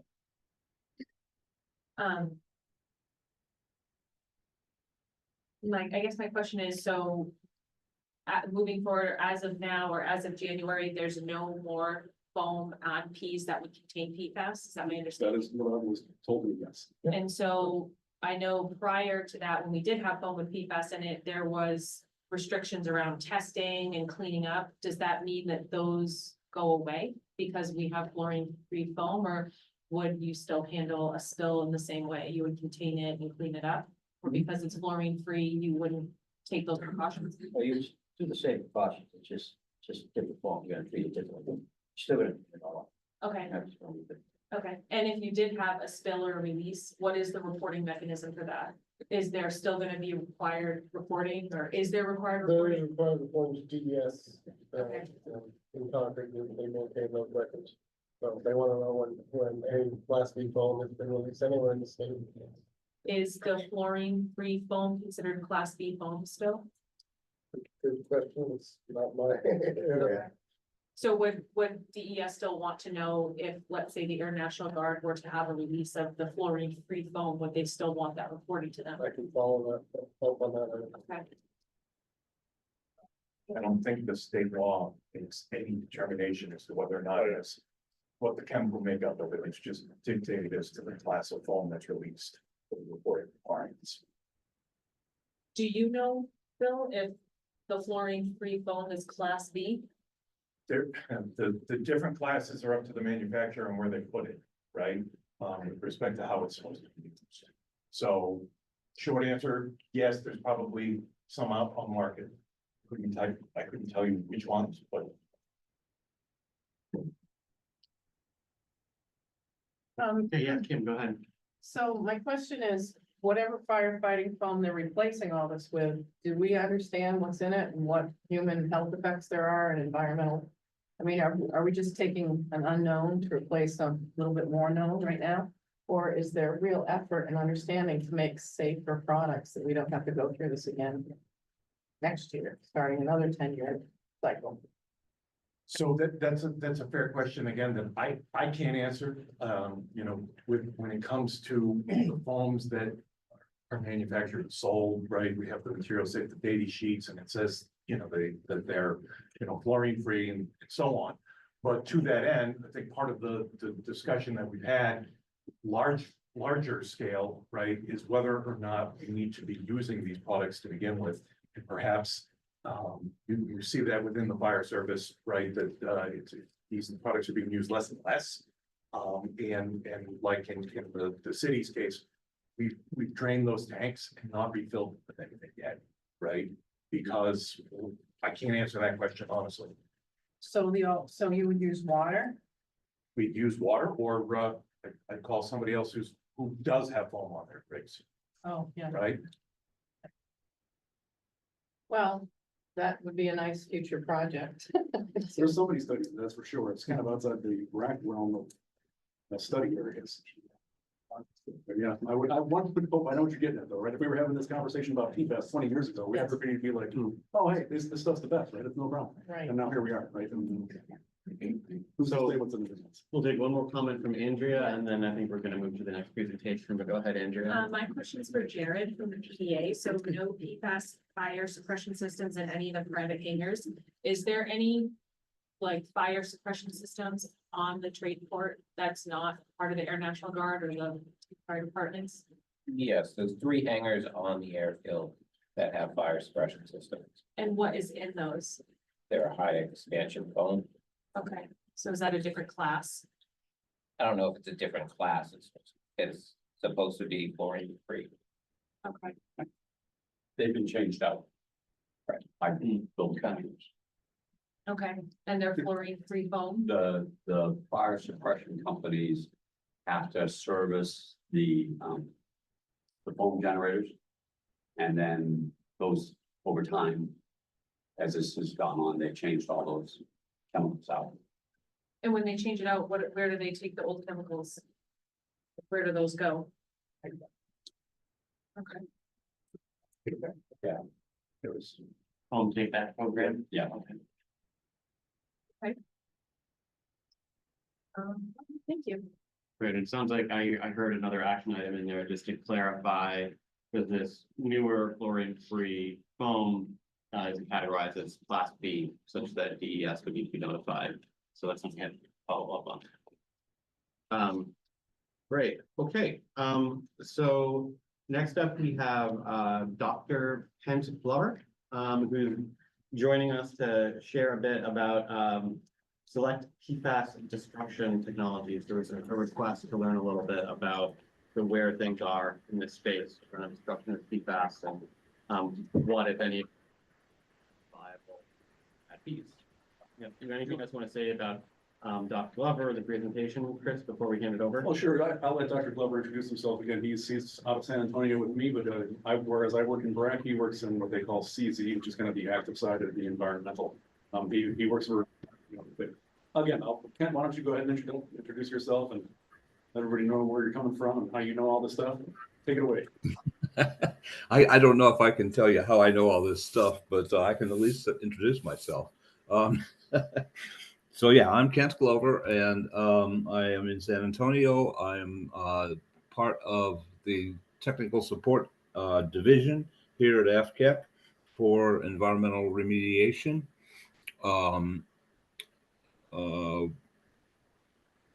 Within that group, or within that branch, there are 4 so-called subject matter experts: toxicology, hydrology, chemistry, and technology and engineering, and I'm the last of those 4.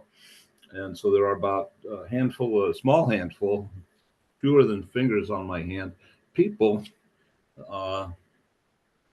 You want me to start the video? All right. So you can see my face, right?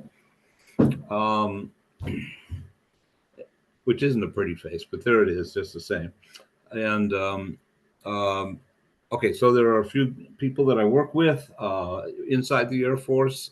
There are a larger number of really national and international experts that support us as sort of a force multiplier, because we just don't have enough staff inside the AFCEC to service the need. We provide basically, we are the in-house consultants, if you will, to the Air Force on all matters involving remediation.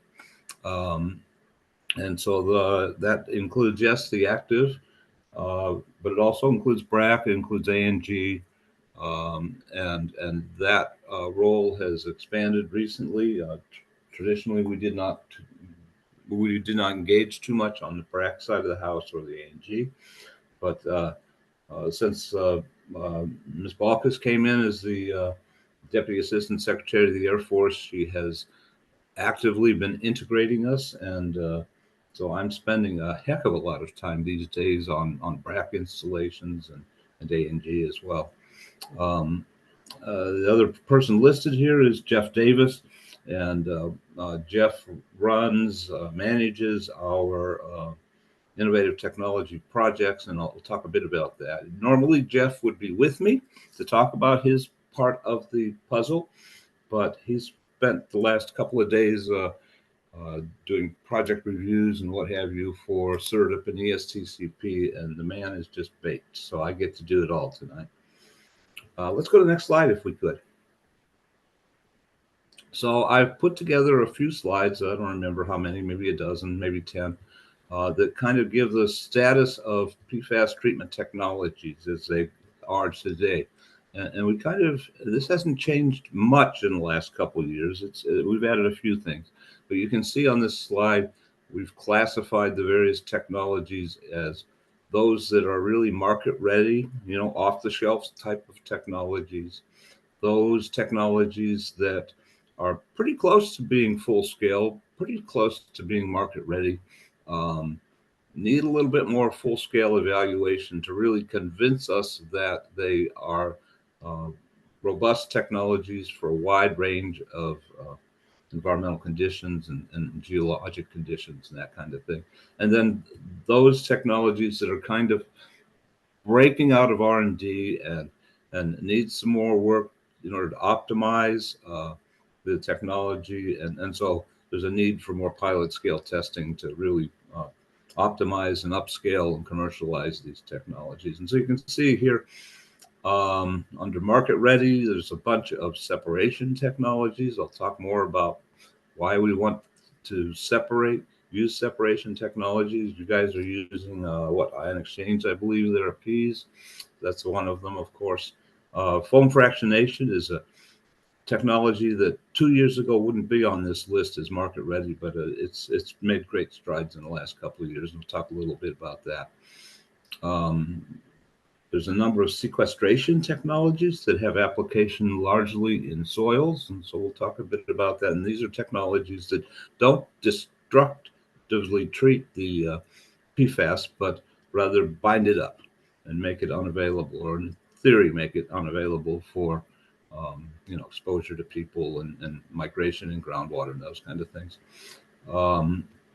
We have spent a lot of time looking at electrochemical oxidation, and there's various flavors of electrochemical oxidation. We'll talk a bit about that. It's basically a technology for treating water, but you'll see how that fits in with soil treatments schemes as well. And so then you move on down, supercritical water oxidation, or SWO as it's often called. Battelle has been pushing hard on a technology they call the Annihilator, and we've been working with Battelle a lot in the last few years to try and get that thing up and running. I'll talk a bit about that. And you can just move on down. Plasma reactors have got a lot of press across the country. It's kind of a nifty technology, but basically these are technologies that are destructive technologies, but they take a lot of energy, because ripping apart that carbon fluorine bond is not a small task. And so it takes a lot of energy oftentimes. So that's sort of where we are in terms of market and near market ready technologies in a nutshell. Let's go to the next slide. Current approaches. One of the things that has really become apparent in the last few years is that effective remediation of PFAS is not a one and done thing. It takes a treatment trained approach. And a lot of the endpoints that we have nowadays for these treatment trains aren't really optimal. What you see here is a flow chart that was put together a few years back, and we've modified it a little over the last few years, but you can kind of walk through here. Say, for example, we start with a contaminated soil. What are your options to treat that, right? Well, you can cap it and try and stabilize it in place, Well, that's not necessarily a desirable endpoint, right? To have in-place contamination, but it may be an option, right? You can try to incinerate it, send it off to an incineration. We've had some real issues in recent years with incineration, right? Because of safety concerns about incomplete combustion of the PFAS and possible production of radicals and different things that may be viewed as pollutants. And so incineration is not really a great endpoint either at this point in time. That may change in the next few years as that technology improves. But so we back to our soil matrix. We are basically stuck with trying to solubilize the PFAS off the soil matrix at this point, and I'll talk about how we might do that. The soluble fraction of the waste stream, if you will, then is a liquid concentrate, and we can treat that in various ways. We can send that off to incineration, but as I already talked about, that's an issue. We can go through sort of a conventional treatment approach as if it were a liquid, as if it were water. But conventional pretreatment isn't going to get at the carbon fluorine bonds in these PFAS. And so we're kind of stuck with either landfilling, which isn't a desirable endpoint, or relying on some of these innovative degradation technologies that I guess you asked me to come talk about. Problem with these innovative degradation technologies that are emerging is the jury's still out on a lot of them, whether they're effective or not. So the bottom line is, no matter how you get through this matrix, you're going to end up at either a less than desirable endpoint, or you're going to rely on some sort of a technological innovation. And that's the take-home message from this slide. So let's go to the next slide. So what are we doing in AFCAP? What are we doing in the Air Force to try to advance these innovative technologies? And we have kind of a very, not an R&D spin in the Air Force, although you'll see where R&D fits in. We have a much more practical need for technology, and that is to improve the efficiency and effectiveness of our cleanup and to shorten the time scale to meeting our cleanup goals, if we can do that with innovative technologies. So we've got an investment plan, involves identifying what our needs are for innovation, and that is not a trivial matter. Involves a lot of input from a lot of people, people who are project managers, just a wide array of people, and we gather the information, synthesize it, and come up with sort of what are our needs in the coming year or so. We really lean for R&D, for proof of concept of technologies, for initial field demonstrations. We really lean on CERTIP and ESTCP. And we let them use their R&D dollars to try and advance technologies through the R&D phases. Those technologies that seem ripe for advancement, for upscaling and for commercialization, that's where we start getting interested in funding things in the Air Force. And so we have a program for field scale validation of these emerging technologies, these technologies that are quote unquote CERTIP and ESTCP success stories. And we use a broad agency announcement, and pretty much annually, not every year, but pretty much annually, we go out with our own statement of needs that we identified earlier and see if we can't get some money to some of these vendors and consultants and academics to test their technologies under a wider array of field conditions. Jeff Davis often talks about his job is to try and figure out how to break these technologies, you know, in different situations that maybe they didn't experience when they were going through the CERTIP ESTCP process. So we have a number of those projects. I'll talk a bit about that. We also then try, as we do these BAA projects, as we find some successes, sometimes they fail, but sometimes they succeed. Those that succeed, we try to support through upscaling and commercialization by putting out projects, treatability and pilot projects, larger scale projects at our installations that allow us to optimize and solve some practical, you know, site cleanup problems that need to be addressed. A large part of our investment plan really is this technology transfer, the last bullet. And of course, it's great to have all these wonderful technologies coming out and everything, but you got to have a profession that is ready to use them. You know, people like Bex and remedial project managers and mainline consultants, A&E firms that know how to use these technologies and deploy them across the enterprise. And so we spend an inordinate amount of effort on tech transfer and training. So that's an important part of our investment plan. Let's go to the next slide. So I talked a little bit about these BAA projects that AFCEC funds.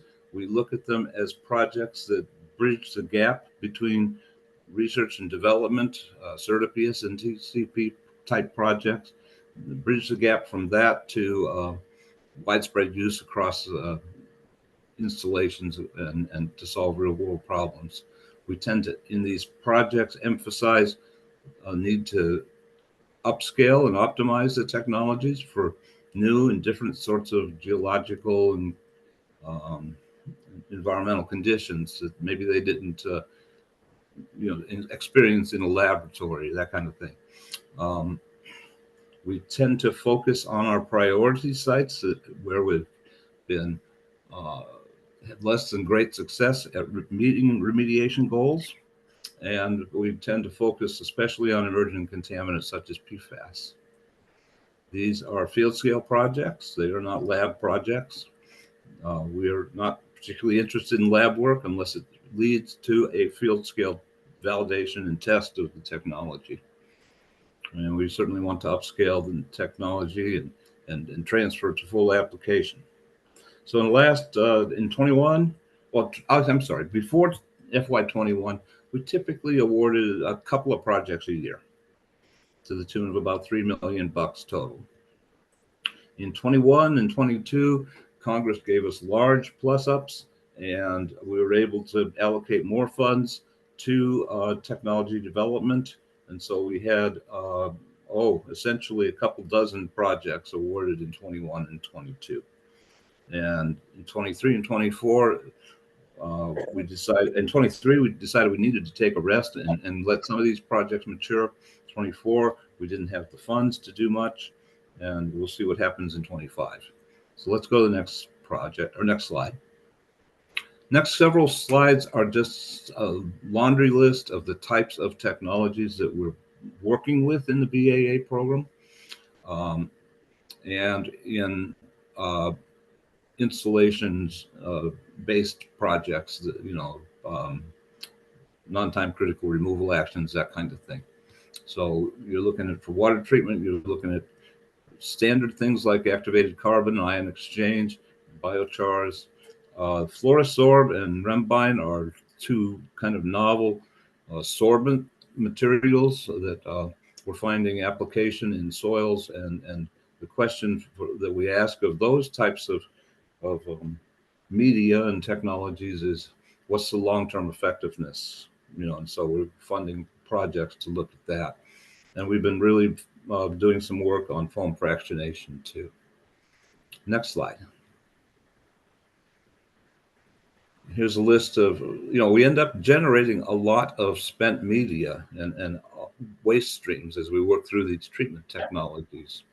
And so here's a list of some of the destructive technologies that we've been working with vendors and developers on. Electrochemical oxidation, there's several flavors of that. The one that tends to get a lot of press is one that AECOM developed called defluoro. And we've been involved with AECOM now for, 4 or 5 years, trying to advance this technology to widespread use. It's having some problems. Plasma, there's various types of plasma that technologies that are being developed. One out of Clarkson that's got a lot of press and shows a lot of promise. The problem with that one seems to be upscaling, and so supercritical oxidation, I talked a little bit about what Battelle's doing. There's a couple other companies that are working on variations of that as well. And HALT is a kind of a similar thing. Supercritical water oxidation is an effort to elevate the pressure and temperature of the reaction chamber, a really high temperature and pressure, to the point where the chemistry of PFAS is radically different from what it is on an everyday basis, and it becomes a lot easier than to rip apart the carbon fluorine bonds. And problem is, of course, it's high energy, and there's a few other problems we've discovered along the way. Next slide. Here's a list of things that we're looking at for solids and soil treatment. Obviously, incineration is there. It's not one that we're really emphasizing. I know EPA is spending some effort trying to evaluate and improve that technology. Thermal desorption is getting a lot of interest in the Air Force. The concept here is to heat up the soil to a point where the PFAS will desorb off the soil, and then you collect that PFAS in a waste stream, and then you have to treat that waste stream, leaving behind the soil that is PFAS free. Smoldering is a variation on that. We've recently tested that at Edwards Air Force Base. It looks quite promising. And the thing we like about the smoldering technology is down the road, it may well be a technology that we can use in situ. A lot of these others are ex situ, so you got to dig up the soil and then treat it. Ball milling is something that is working through ESTCP right now. We're not too focused on it, but we're watching it. And the concept here is you have these high energy balls that are basically, and oftentimes a solvent of some sort that basically smashes the PFAS molecules apart. And then you collect those, whatever liquid comes off of the ball milling, and you have to treat that. Soil washing is another technology for trying separating the PFAS from the soil, and then you treat the water that comes off of that. And of course, sequestration I talked about a little bit earlier. Next slide. So here's a laundry list of the current BAA projects, and I'm not going to read through this. but you get a sense of the vendors that we're working with. They're a mixture of academics, consulting firms, vendors themselves, not-for-profit organizations like Battelle. And we're taking these technologies out, oftentimes trying to find a way to pair them in a treatment train with, to optimize the effectiveness of the whole treatment train. And we're testing them at a variety of installations across the country, and that's shown here as well. So these are the 21 and early 22 projects that we funded.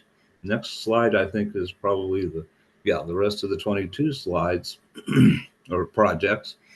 And you can see Alonia there is a foam fractionation project. The concept of foam fractionation, just a word on that, is that these PFAS, of course, are attracted to air-water interfaces. And so if you can bubble up through a PFAS containing media, bubbles, if you will, and you kind of design the size and characteristics of the bubble, then these PFAS will attach themselves to these air-water interfaces, and you can strip the PFAS out of the media, whether it's the water or the soil or what have you, and then hit it with some sort of a destructive technology. Hit the concentrated PFAS with a destructive technology. Many of the destructive technologies are more effective on highly concentrated waste streams. And so the one at the top there is with the fluoro, which is an electrochemical oxidation technology that AECOM has championed. And you can read down through here, you can see a number of treatment technology and treatment trains that we're looking at. Different installations. What's the next slide? I can't remember. Oh, just a couple slides more, and then I'll just answer any questions. This is great. This is great. Just for time to try to keep us focused on. So sure. I'll not dwell on this, but you can read it yourself if you'd like. We have spent a number of years trying to promote plasma reactors, and got a lot of press nationally and in Congress for some work we did at Wright-Patterson. So the problem with many of these treatment technologies is that they aren't treating large volumes of water or soil yet. And so you've got to pair them with some sort of a separation technology that allows you to concentrate the PFAS and then hit the concentrate, which is a smaller volume, and with the destructive technology. So this is plasma. I think the next one might be for supercritical water oxidation. And again, I won't dwell on this one, but showing great promise, but not as a mainstream technology, but rather a destructive technology to be paired with another technology that will separate the PFAS from the media. And I think that's all I got. Is that right?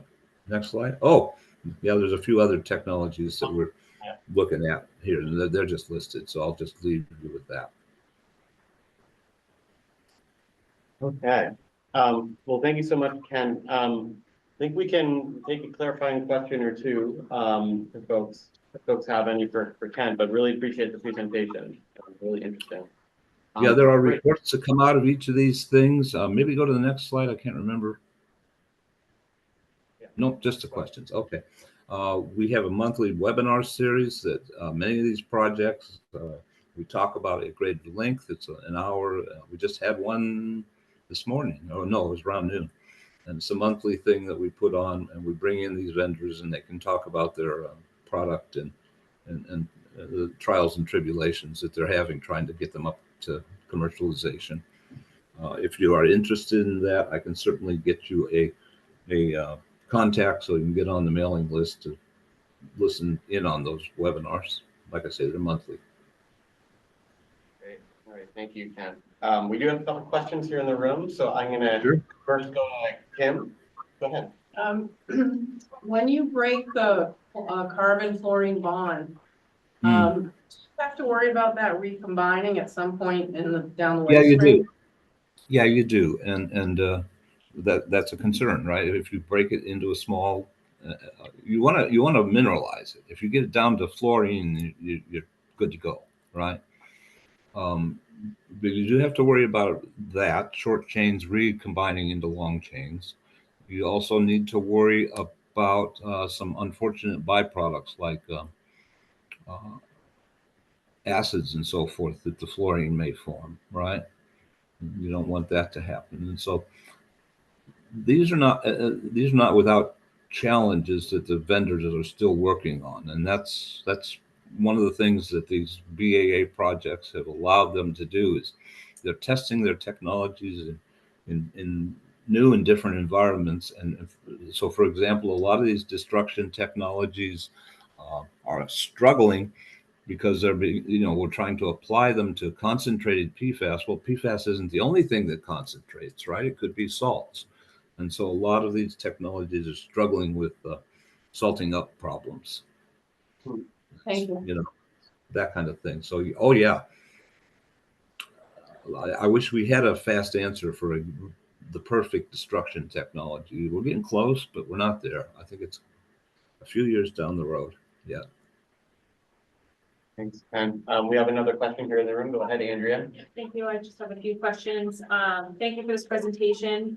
My question is, how does DoD verify the effectiveness of the technology? So I'm assuming the companies have their own data, but then what additional testing is done by the Air Force or DoD to verify that the destruction technology actually works?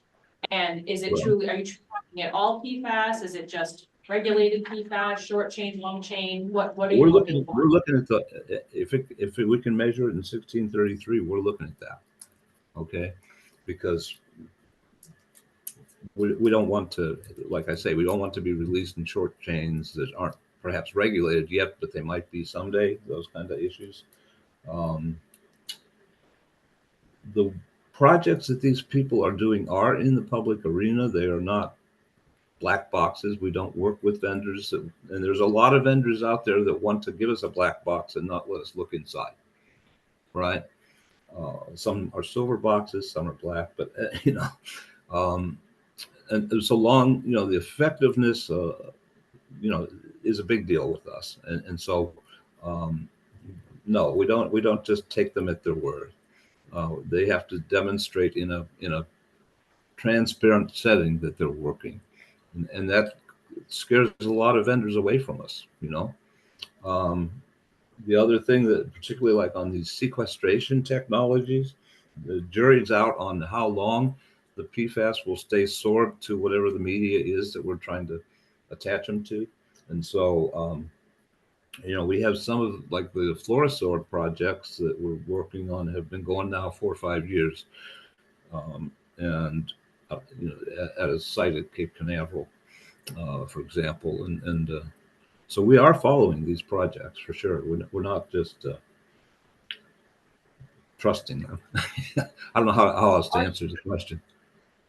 But are you independently conducting your own research on the technology, the effectiveness of the technology, or are you just asking the vendor to be transparent with all their data? You're asking, are we splitting samples? Is that kind of what you're asking? Yeah, are you doing your own testing independently? No, we're not. We don't have that kind of resource. We really don't have that kind of resource. So they have to, they go through a quality assurance process, but no, we're not running a parallel. We just don't have that kind of resource. Most of these projects are $1 million and less projects, 3-year projects and 5-year projects, that kind of thing. And we don't have the staffing to do that or the financial resources. So I don't know how to answer. My next question is, you said in fiscal year 24, there were no funds to fund research. And I'm just curious, there wouldn't be funds. Congress has designated a lot of money towards PFAS and DoD. Is it that this particular program hasn't been funded enough, or does Congress need to give DoD more money to address? I'm not a funding person, right? I'm a technology person, but funding that Congress gives is of 2 flavors. R&D money, which goes to CERTA PSTCP. Right? And money to solve cleanup problems at installation, so-called DERP funding, right? And DERP funding by requirement is not R&D. We're not allowed to spend money on R&D with DERP money. When Congress gives us DERP money, it's not targeted specifically for technology development, right? They give us technology development money, it goes to CERTA PSTCP, not to the Air Force. I would love it if that wasn't the case, but so we had large plus ups in 21 and 22, and well, let me say one more thing. When Congress gives us money to do something, we have many requirements outside of technology development, right? We've got to operate systems, we've got to do remedial investigations, whatever. There's a whole slew of things that are, we're required to do. And so the Air Force usually has more requirements than we have funds. 21 and 22 were exceptions. 23 and 24, we had more requirements than we had funding. And so the Air Force is forced to, and this is not me, but the Air Force is forced to go through sort of a prioritization and racking and stacking process. And the technology development just doesn't get the high priority that operations and maintenance of existing remedial systems gets, for example, right? Nothing I can do about that, right? Recently, the Air Force came out with a policy statement that said that the Air Force will support and promote technology development. Just a month ago or so, right? Ms. Balk has put that out. That has not yet filtered down to how we'll do that with respect to funding, right? It's only been a month. So we'll see what happens there. We may see that the technology development and advancement gets a higher priority, but I don't know if that answers your question or not. Yeah, thank you. I appreciate that. And my final question is, how do sites get chosen as pilot sites? Because you listed sites in this presentation. Sure. I'm aware of Yeah. DoD sites that are being used as pilots for the varying technologies that you covered. So Okay. how is a site chosen? And then I guess to Chris, has Pease been considered a pilot site for any destruction technologies? And is there a reason why we wouldn't be chosen? No, we have done in the past. I mean, WSB has done pilot studies. Yeah, CERTA and ESTCP can do demonstrations and pilot studies anywhere. And I can't speak for CERTA on how they identify those projects. We have people Jeff Davis is a person right now who sits with it, who serves as an advisor to CERTA and ESTCP. And so he has influence and can push some project to one installation or another. It's a bit of a dance trying to to match the research need with the site conditions at an installation. So yeah, CERTA and ESTCP has done a number of projects over the years at BRAC installations, and maybe Pease, I think, has done some. Wordsmith has done a number. There's been McClellan out in California. However, the money that we get for BRAC, for BAA projects, which is the ones that AFCEC funds, that money comes to us through the DERP fund, and it comes, and the active installation program has agreed to fund some small amount of money for technology development. What I want to say, the requirement is for them is that they want to have the technology development done at an active installation. BRAC, I don't believe, has ever contributed money to the BAA projects. They could, but they haven't. That's not something I control. Similarly, the A&G could. Yeah, well, we got it. Yeah, thank you. Okay. You Appreciate get the it. idea. It's a bureaucratic problem of sorts, right? Yeah, certainly sounds challenging in that respect. So Ken, yeah, I think I don't see any more hands around the room. So a big thank you for this. I really appreciate you coming and sharing your expertise with us. Very. Anything that comes up, you guys got my email, right? Sure, absolutely. All Okay. right. So thank you so much. Thank you. I'm gonna now hand it back to Chris. Yes. For a little bit of an update on community involvement plan. So thank you again, Kent. Really appreciate your time. Yeah, I've got two more, so, yeah, thank you, Ken. So I've got two more. I think one of them was kind of the elephant in the room. And then the other one we can sit on really quickly. And it's just, we're running out of time, so I want to make sure we get to this. So I'm going to talk about, Andrea, you can jump in if you want to introduce kind of the OSD memo. And I'd like to talk about what we're going to do at Pease about that. Okay. Just to go off of the agenda, make sure we get this in. Okay, sure. If you do want to talk Want me about to start? yeah. Sure. And the talking session that you had with Honorable Owens, if you'd like, and then I'll take over from there. Sure. I sent an email around to the RAB, but on September 3rd of this year, the OSD Office of Secretary of Defense issued a memo on how DoD is going to implement the EPA drinking water MCLs that were finalized in April of this year. And the memo, in my opinion, was a bit vague and it lacked, deadlines and timelines. And so myself and 80 other community members signed a letter to the Assistant Undersecretary Brendan Owens, who wrote the memo, asking for a community engagement session and wanting more clarity on the memo and how it's going to be implemented. I think the key things in the memo that stood out to me is that they're going to prioritize drinking water wells that are 3 times above the MCLs. And they explained it to us as the worst first. And they're going to start by intervening on those wells, and then wells below those 3 times MCLs. I guess it wasn't very clear when they're going to implement treatment on those or what the timelines are on those. So the Office of Secretary of Defense Brendan Owens did host a community engagement session on November 19th. It was extremely well attended. There were over 500 people that attended from all over the country, which I thought was really impressive. It was really great to see that amount of turnout. Mr. Owens and his team did give a slideshow and a presentation of the policy and then went into a little bit more detail.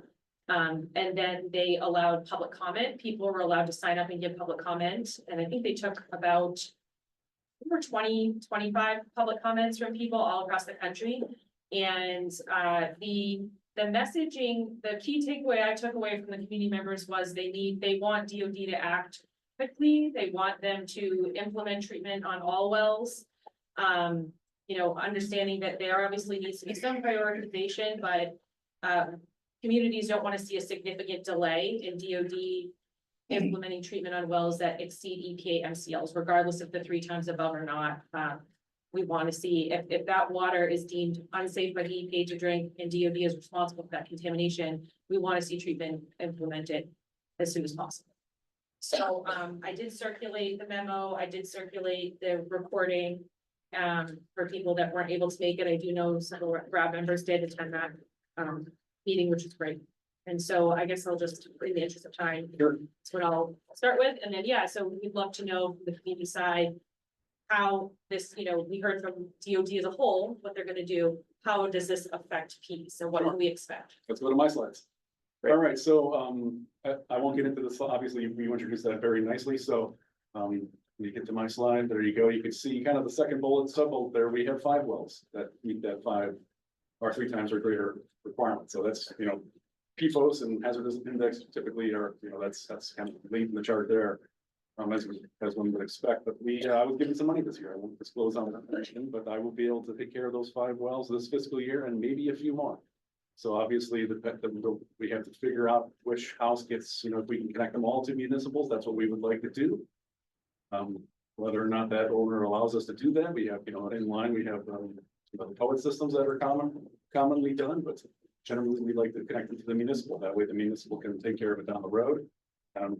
It's easier to obviously fix a larger system and make the individual onesies and twosies here and there. So that is the plan. So As Andrea mentioned, the memo was, it did not specify really what's gonna be done about those wells yet that are below 3, and also it really didn't address public wells. Public survivors, other than to say that those will be done on a priority basis. So there's more to come on those. I'm just letting you know that if you go to the next slide. We have like I said, I was given money this fiscal year. And as soon as we have a contract vehicle available, which is expecting to drop, hopefully in end of January, we are done with that. And that will remove our limitations on getting work under contract. So I can't say there's not a whole lot we can do about those 5 wells right now, except that I plan on contacting them to get them kind of primed for when this contract is awarded. And so that I can talk to them individually and make sure that they're, ready for, hopefully the decision to connect to the municipal. And if not, work out the details on a poet.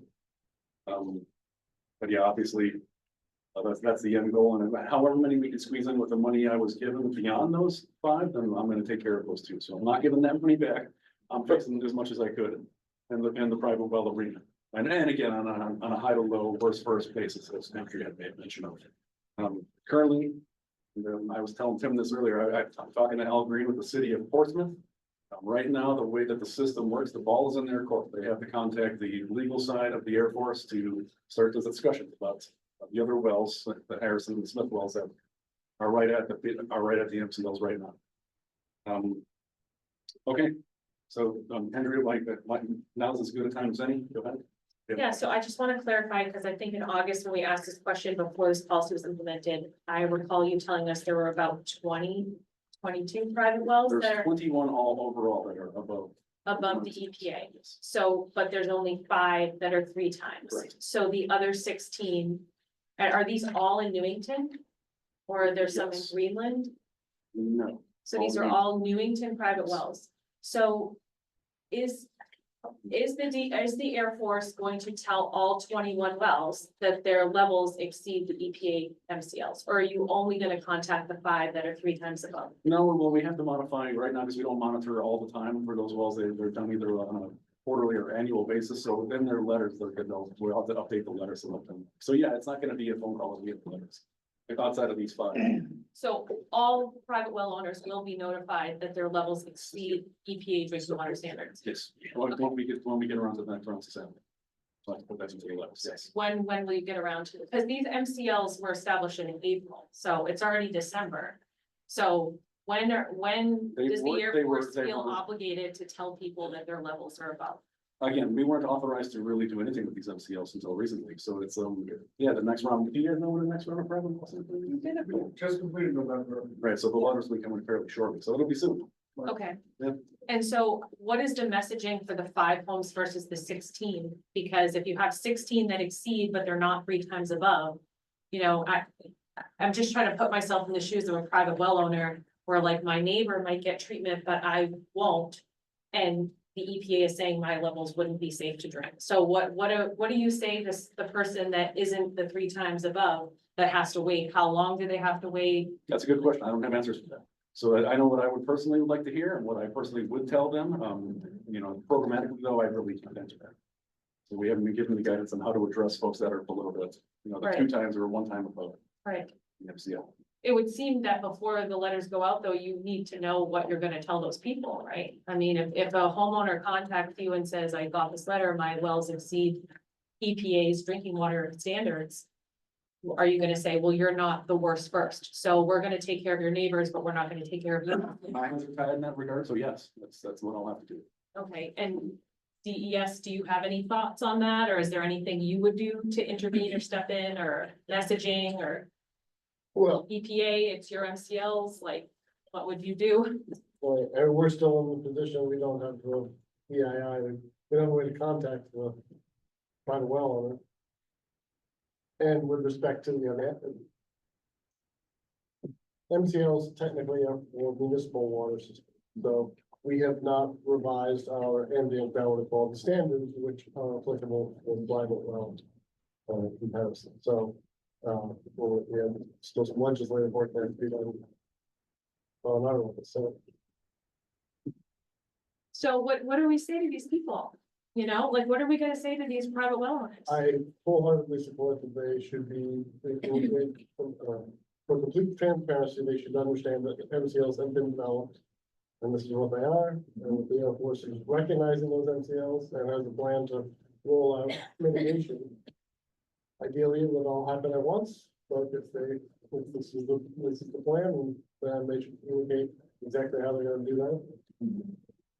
And again, I mean, I'm really thankful that the Air Force has given us some money to tackle this. Of course, I get to go first with everything. Unfortunately here at Pease, but they're great for your community. You know, when the MCLs were promulgated, they do not apply at all to private wells. So it's really wonderful that the Air Force and the DoD is taking it to do those responses, one. But if you consider how it was implemented, at least in the public sector, there's 5 years that are given for every public well system to address it as well. So the EPA, you know, you're concerned about what we're telling these residents. All of America we're probably not gonna get stuff done for the next 5 years. So we're really getting out in front of this trend. It's really great. And hopefully I continue to get more money and we have those things addressed before that, you know, you start seeing the nation fall in line with these, or, you know, come to terms with these MCLs. So we're really getting out in front of it. And that's great news. And I really hope that we can continue to do this in the future. And thankfully, we only have 21 wells. I mean, there are places where that 21 is, so, you know, a joke. Well, I So guess, many more. why can't we just do all 21 then? That's my question. But that's. Like, can we just question get was the asked. money? It's not that many. We just can we just offer treatment to everybody? What do you say know? the 5,000 wells outside of a different base that need that maybe 70? It's not that type of programmatic stuff is well above my pay grade. I do what I can and I'm very thankful that we were given the money that we were. So at least that, like you said, the worst first, at least we're taking care of those and working towards it. And hopefully, like I said, but we only have 21. If what they gave me this year continues for the next couple of years, we'll be sitting really pretty. Right. Well, I think you should start thinking about how you're gonna message this though, Sure. because I think it That's good could be advice. confusing that 25% of the people will get treatment and the other 75% are gonna be told, yes, your levels exceed the standard, but we don't have the money yet to treat, and you have to wait. Like, how do you message that to people? Yeah, it's not a happy position that I sit in. For sure. So it's yeah.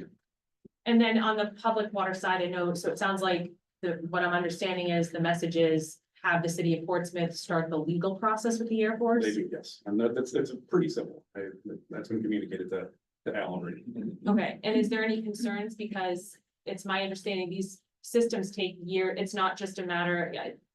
They have 5 years to implement treatment. We're already moving into 2025. It takes years to design, get the money, you know, where it takes Right. 3 to 4 years just to start to finish. So Precisely. the thought, you know, what is there a concern that there would be a delay? And if Portsmouth was pushed out of compliance because of legal holdup? It won't be Well, that won't happen. It's fairly quickly, like it's done currently. It's what's called an ESCA, a service agreement, which basically authorizes them to go forth and produce whatever you need, and then it's basically a reimbursement agreement. So that's much less, you know, you get out a lot of the government bureaucracy that way. And so it's a way for the city to really get things done. So you don't anticipate any delays with the city of Portsmouth getting the Portsmouth and the Collins well? I don't treated? foresee any issues at this point. No. And they wouldn't be past 2029 and they would be in compliance to get the treatment? I don't in foresee place? that being a problem for the city. Okay, thank you. Thanks, Andrea. I think that's really good messaging, I think, on public water. Most definitely. So, and I know this city will probably speak, but you've made a little bit of progress even on the latest phases of. Yeah, we're at preliminary design, of course, with Colin, you know, working with Preston Sampson. Just working out the numbers right now, what's PFAS related, what's not, and we work through that. This is, working with our legal department. Okay, thank you. Andrea, do you have thoughts, suggestions? I don't think you need to offer them now, about what kind of messaging you think those 15 who are not being prioritized would want? I'd be happy to have a conversation and engage with the other Newington residents on the route about, you know, what to tell people. Yeah, I don't have any thoughts off the top of my head, but I do think it's something that needs to be considered and talking points need to be generated, because I do think it could create confusion or worry or anger from some people. So I do think it's something to be proactive about the communication around it. Thank you. Yeah, Michael, go ahead. I guess, speaking as a Newington resident, I'd say to you, I didn't hear you mention any communications with the Board of Selectmen. And you just had one, because Bob is here tonight, and he's a glutton for punishment. He signed up for this. But I'd encourage you to work through the town on this as well. Because you've been to one of those meetings where you sprung some information about chickens. And you saw what, the turmoil that came out of that. I think he did a fairly effective job of explaining things to us here tonight, actually. And I think if you worked in some kind of small group setting, affected people, but had the town involved, because ultimately the people that you don't reach or you don't get to, they're gonna show up at one of these selectmen's meetings, and they're gonna be asking him for answers. Right, And, and remember, this is a very private decision on the part of the homeowner as well, that. They I want to understand, connect to that's municipal water, why I can't force them. that's why it should be Right. small group and should be those people. I mean, we're well aware of the constraints about the inability to release this information to people and to show the community where these affected wells are. We beat that to death for years here. We don't want to go back to talking about that. We're talking them now. You cut it down to, you believe it's 21. You're gonna do 5 for sure. And you're gonna try to figure out how far you can make whatever money you have go for the rest. And you've got an explanation, and I just think you're gonna be better off if you work through the existing community structure. Don't rely just on talking about it at this meeting. Yeah, right, we hope that people show up at these meetings, but you're right, it's not, those folks aren't here today, right, I almost guarantee you. I just, thank you. Just one question though, I mean, the town of Newington, if someone is notified that their well is contaminated, they can privately pay for They can the do connection whatever to they the like, water yeah, service. exactly. Now, will they be like on a line for reimbursement? Is it, so, If you do anything on your own outside of an agreement with the Air Force, that's on your own back.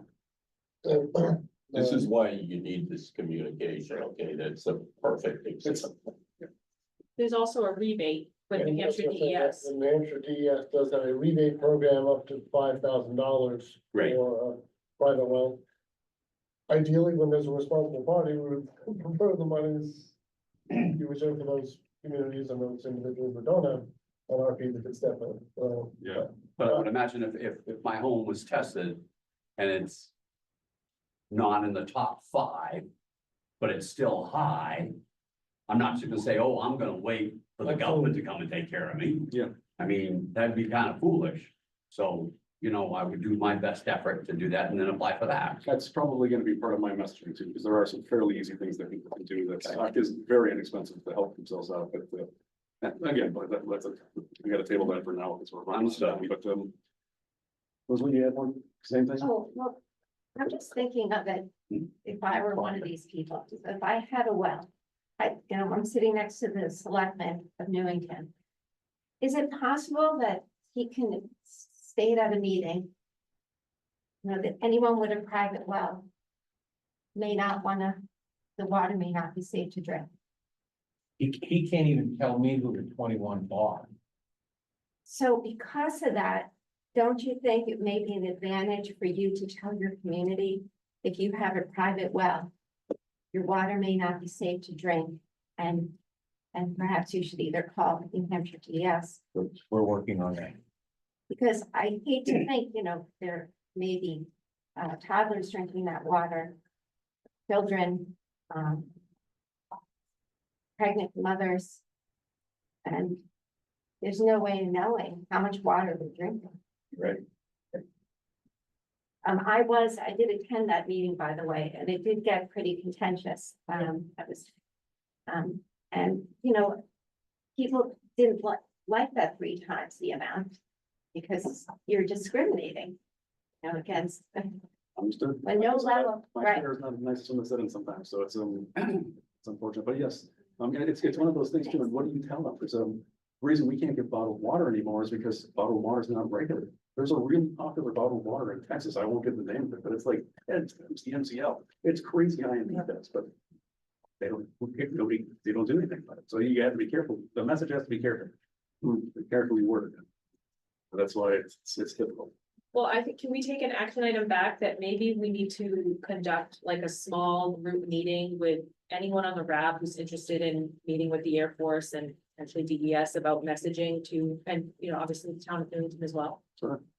Can we have like a subgroup of people who would be interested in messaging and Other folks. providing resources? DES did bottled water testing years ago because they were also giving out bottled water in Merrimack and they didn't want to give out contaminated bottled water. So New Hampshire's done testing on water. I don't know if it's how recent it is, but you know, this isn't the first place to have PFAS contamination in wells, and New Hampshire's been dealing with this a lot in southern New Hampshire. So I think if we can all put our heads together and try to get good messaging out to the community, we don't want to alarm people, but we also want them to be informed. So they can make informed decisions. And if they don't want to wait, if there's other programs they can access, or they have the means to put the treatment in, then we That's a should good idea, be. especially if there is that rebate, it's something that can be messaged or. So we'll send out an email inviting folks, whoever's interested can join this. Okay. Yeah, and it sounds like the timing would be right, because you just did a bunch of private well testing in November, so you're gonna be issuing letters fairly soon. So, yeah, let's do that sooner than later, Great. not like Yeah. wait till the next RAB. We'll send it out. Very soon. Great. Yeah. Yes, So a question from Claire from Steel. I don't know if you want to take that now or.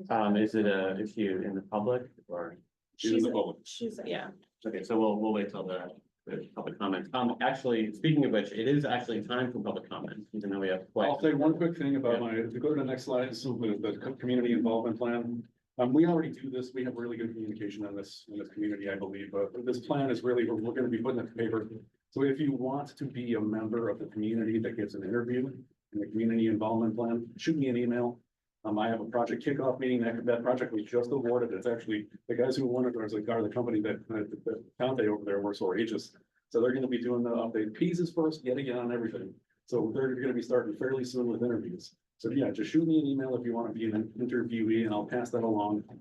But yeah, that's what we're doing. The last one we had, was before me, the CIP update, community involvement plan. You can see the old, it was in August 2015, so nearly 10 years ago. It's a pretty short document, it's pretty standardized, it's follows EPA guidance on how to put one of those together, so the Air Force follows all that.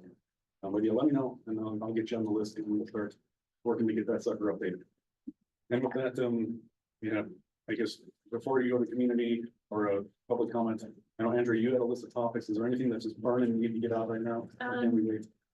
I mean, I think the biggest thing. I mean, we were hoping to hear a little bit from the EPA about the product roadmap. I know we touched upon it a little bit. Yeah, I mean, and then. I don't know if we have a little time. If we want to go to public comment, then we can see if we have a couple minutes left. Why don't we go to public comment, we'll come back and take some time to try to get through those key items from the community, which I think are important to get some opportunity for. But let's pause the RAB portion of the discussion for now, and we want to open it up to members of the community, either online or here in person. Can I just see a show of hands of who might be interested in providing a public comment? Anyone here in the room? Okay, anyone online interested in providing a public comment? Claire. Okay. Claire, we have a question from you and I can read that out loud. It's been presented through the Q&A. I don't see any other hands from online members of the public. So Claire's question, so we'll kind of move on from public comment and we'll have some more time for the community issues, but I do want to read Claire's question, which was, why has the 2024 FYR not mentioned these 21 wells above the MCL? That's well, the 5-year review is done in 5-year increments. Those MCLs came out well beyond it. Well after it. So the cutoff date for data, I believe, was, I don't have it off the top of my head, but it was like April 20. 24. So anything before that was included, so everything after that. Got it. Okay. Is the easy answer. Yeah. But otherwise, the 5-year review deals with protectiveness of currently implemented remedies. And so there is no decision made on PFAS at this stage. It's the longer answer, but you have both of them are. Hope that answers your question. Great. All right. Thank you. So I'll turn it back to Andrea, and Andrea can pull up any slides you'd like. Okay, I can jump around a little bit because there's two that are pretty quick. One is the P's 5-year review.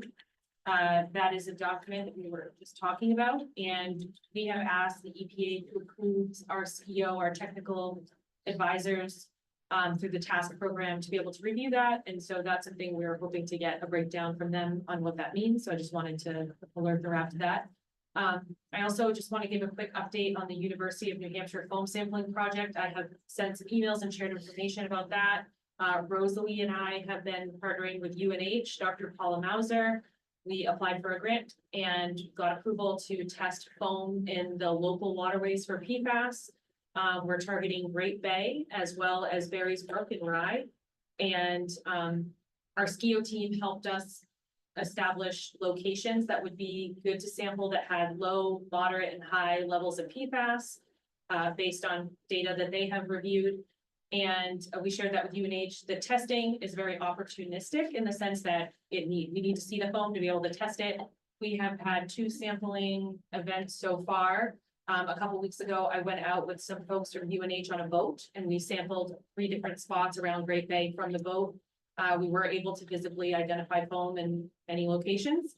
I know that's been told in the past that their foam isn't visible, but we saw it in many locations. We saw it floating on the surface of Great Bay in many areas as well. So we did collect 3 samples from Great Bay, paired samples, both surface water and foam. And then also my understanding is at Barry's Brook, they were able to also collect 3 samples of foam and paired surface water. And the University of New Hampshire is sending those samples to Temple University in Philadelphia. And so we are awaiting the results. So I just wanted to provide the update that 2 different sampling events have happened. 6 total samples have been collected so far, and they have been sent over to Temple. And I guess, I'll leave, the 2 are the Air Force responses to our comments on the ITIR. I did have a couple of follow-up questions on that. We submitted comments to the Air Force in August. They responded to us in September. And I guess wanted a general understanding of, I think particularly Mark Matson spent a lot of time with some detailed comments, and we did review some of that today. But I was just curious if, from a high level perspective, Chris, if you could say what comments of ours did you incorporate into your work plan this fall, and which ones you didn't? And if you could just kind of. Yeah, sure. We had a whole thread on that last time, so I don't know where this question is coming from, honestly, but it's based on the comments after the wraps. We sent comments 2 weeks after the wrap. None of them went into the work plan per se, but we did make note that, and in our responses, we noted where we would implement something into the final RA report and address that comment specifically in the report. I don't know off the top of my head, I know you sent those questions and we saw them like an hour before this meeting, so we weren't able to properly respond to the slides. But then off the top of your head, do you remember any of the topics, what they were, that we were going to incorporate into the RA? I have them. Maybe you're right. Yeah, no, that's okay. Yeah, so I did think, Andrea, of a couple, sorry, this is loaded good up, I did have them up in front of me. That we talked about that, specific to data gaps that were of concern. One that comes to mind was like the munitions residue burial site where, we wanted some additional investigation, which was included in the extended data gap work plan. So we did note some areas where we were in alignment with our view on those. So they weren't incorporated from the comment per se, but we did agree that that needed to be addressed. Sorry, let me pull this up, see if there's anything else to come to mind. That was the initial response, like when I got There was before the meeting. Like we asked about chicken meat and turkey meat to be tested, and the response that I recall was something about it being in the baseline human health risk assessment. So does that mean that those would be tested under that, or they're not going to be tested at all? Let me pull up the responses. Bear in mind, the ecological risk isn't necessarily my point of expertise. Okay. And then just for one point of clarification, no additional shellfish testing will be done. Yeah, we had sufficient data for that. Okay. The detection limits were acceptable based on, from the older studies, they were acceptable for, under the modern. Even with new screening levels and everything, okay? So yeah, I mean, other than, those were just the couple of things I was curious about. And then if we could just spend the last couple of minutes, if Mike has anything to add about the. I know. stuff. I wish what I would recommend, and I can send the link, is they just did I think he just released last month, so the 3-year progress on the roadmap, which I thought was very informative. And I actually was, the Great Lakes, took in that. It was a recent, 7th through 5th was a really good, PFAS, Great Lakes PFAS webinar. All the work they're doing in the Great Lakes. It's a very good presentation. I can send you that too. But in that, there was a presentation on, and they did sort of touch on all of the roadmap sort of accomplishments. I did that. I'll send you the link to the actual document. It's 15 pages, but I thought the presentation they provided as part of that conference was pretty good. So they had a variety of different gay folks that gave sort of snapshots of what they've done over the past 3 years. So I can provide that. Okay. So maybe as an action item, we should Yeah. ask Mike Haley to provide links to that presentation. And then if you can't access it right now, Haley, we could just take it as an action item. Yeah, I can look into that response. I had, Okay. I can pull up that other document. Mike, what was the presentation you were gonna write a link to? Well, I think just for, I thought it was, there's a lot of good presentations. I'll just send you. Okay, Keep going. yeah, well, I got it as an action item. Okay. Great, Andrea, anything else that you wanted to raise as a critical issue for today? We address them all. Okay. All right, let me just check. We do have a colleague from City of Portsmouth. Any update on drinking water to share today? Yeah, sure. I was gonna give that a brief hi up, everybody. I did bring the city of Portsmouth. Come on closer to the microphone, Tim, just so people online can hear you. Yeah.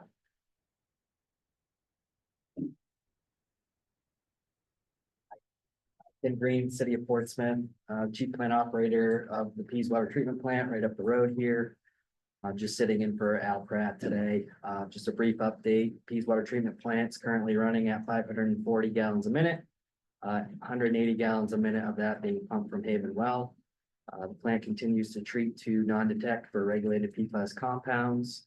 And the total volume treated from when the plant was put online in 2021 through the end of November of this year is 810 million gallons. There's a brief update. Great, thank you. City of Portsmouth. All right. appreciate Glad it. we saved you to last. Yeah, I get those. A+ for efficiency. Yeah. Great.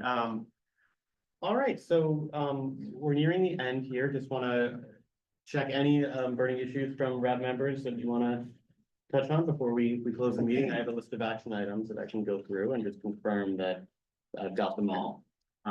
So great. So one request from early in the meeting was to have that month-to-month or quarterly timeline of what's been going on at Site 8. And so we'll look into providing that and including that in the monthly updates moving forward. There's also a request for a handout on how to access the AR and the NHDES. The one stop. So like a one pager on that to include an orientation for RAB members. There's also a request to clarify if the new fluorine-free foam is Class B, right? So whether or not that's something the DS will be notified about if there's a spill. We will send out a invitation to join a small group meeting on messaging regarding the wells and community members who might not be getting prioritized for immediate action. We're going to, Mike is going to provide a link to that Great Lakes presentation for folks.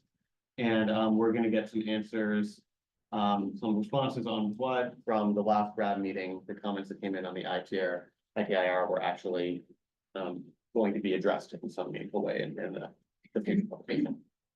Right. That's all that I got. Was there anything missing? Well, I'm gonna finish where, and I would hope that as part of the community engagement plan, that we take a look at this minute format. great, absolutely. That's all. Yeah, and so on that, I think we're very happy to take direction from the RAB and think of what's gonna be most helpful. I know there were conversations about that before. Just put it on the list. Yeah. We'll put it on the That's all this is about, the list. Yeah. Great. Toby, we are missing some RAB members. Can we send an email to the RAB saying that anyone who wants to be interviewed as part of the CIP to let Chris know? Just for Okay. the folks that aren't here Yeah. tonight to know that. Yeah. Great. I know too, not to cause too much trouble, but I sometimes those interviews can extend not just to the RAB members, but you know, we can do a wider solicitations, we've done that.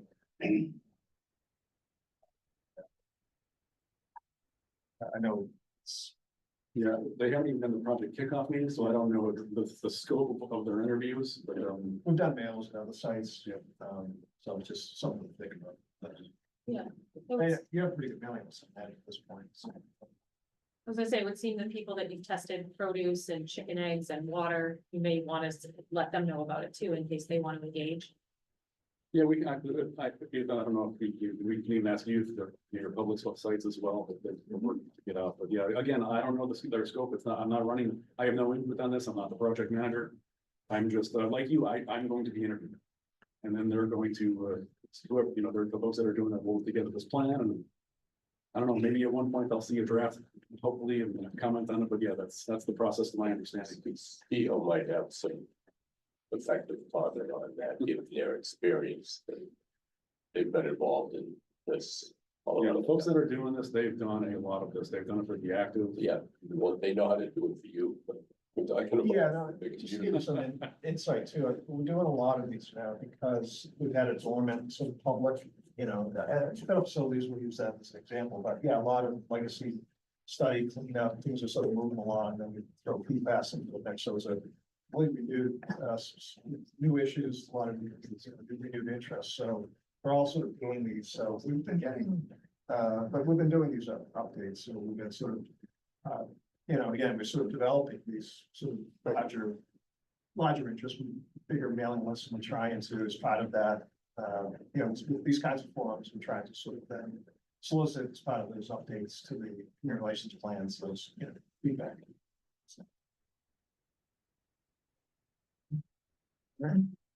Well, thank you, Mike. Thank you to all of you, RAB members. We will be back in touch with our action items, and see you at our next RAB meeting. Thanks so much. Meeting adjourned. Thank you.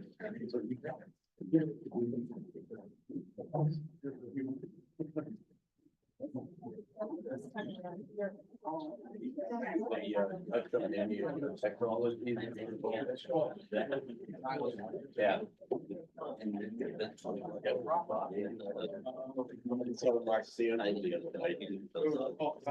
Yeah.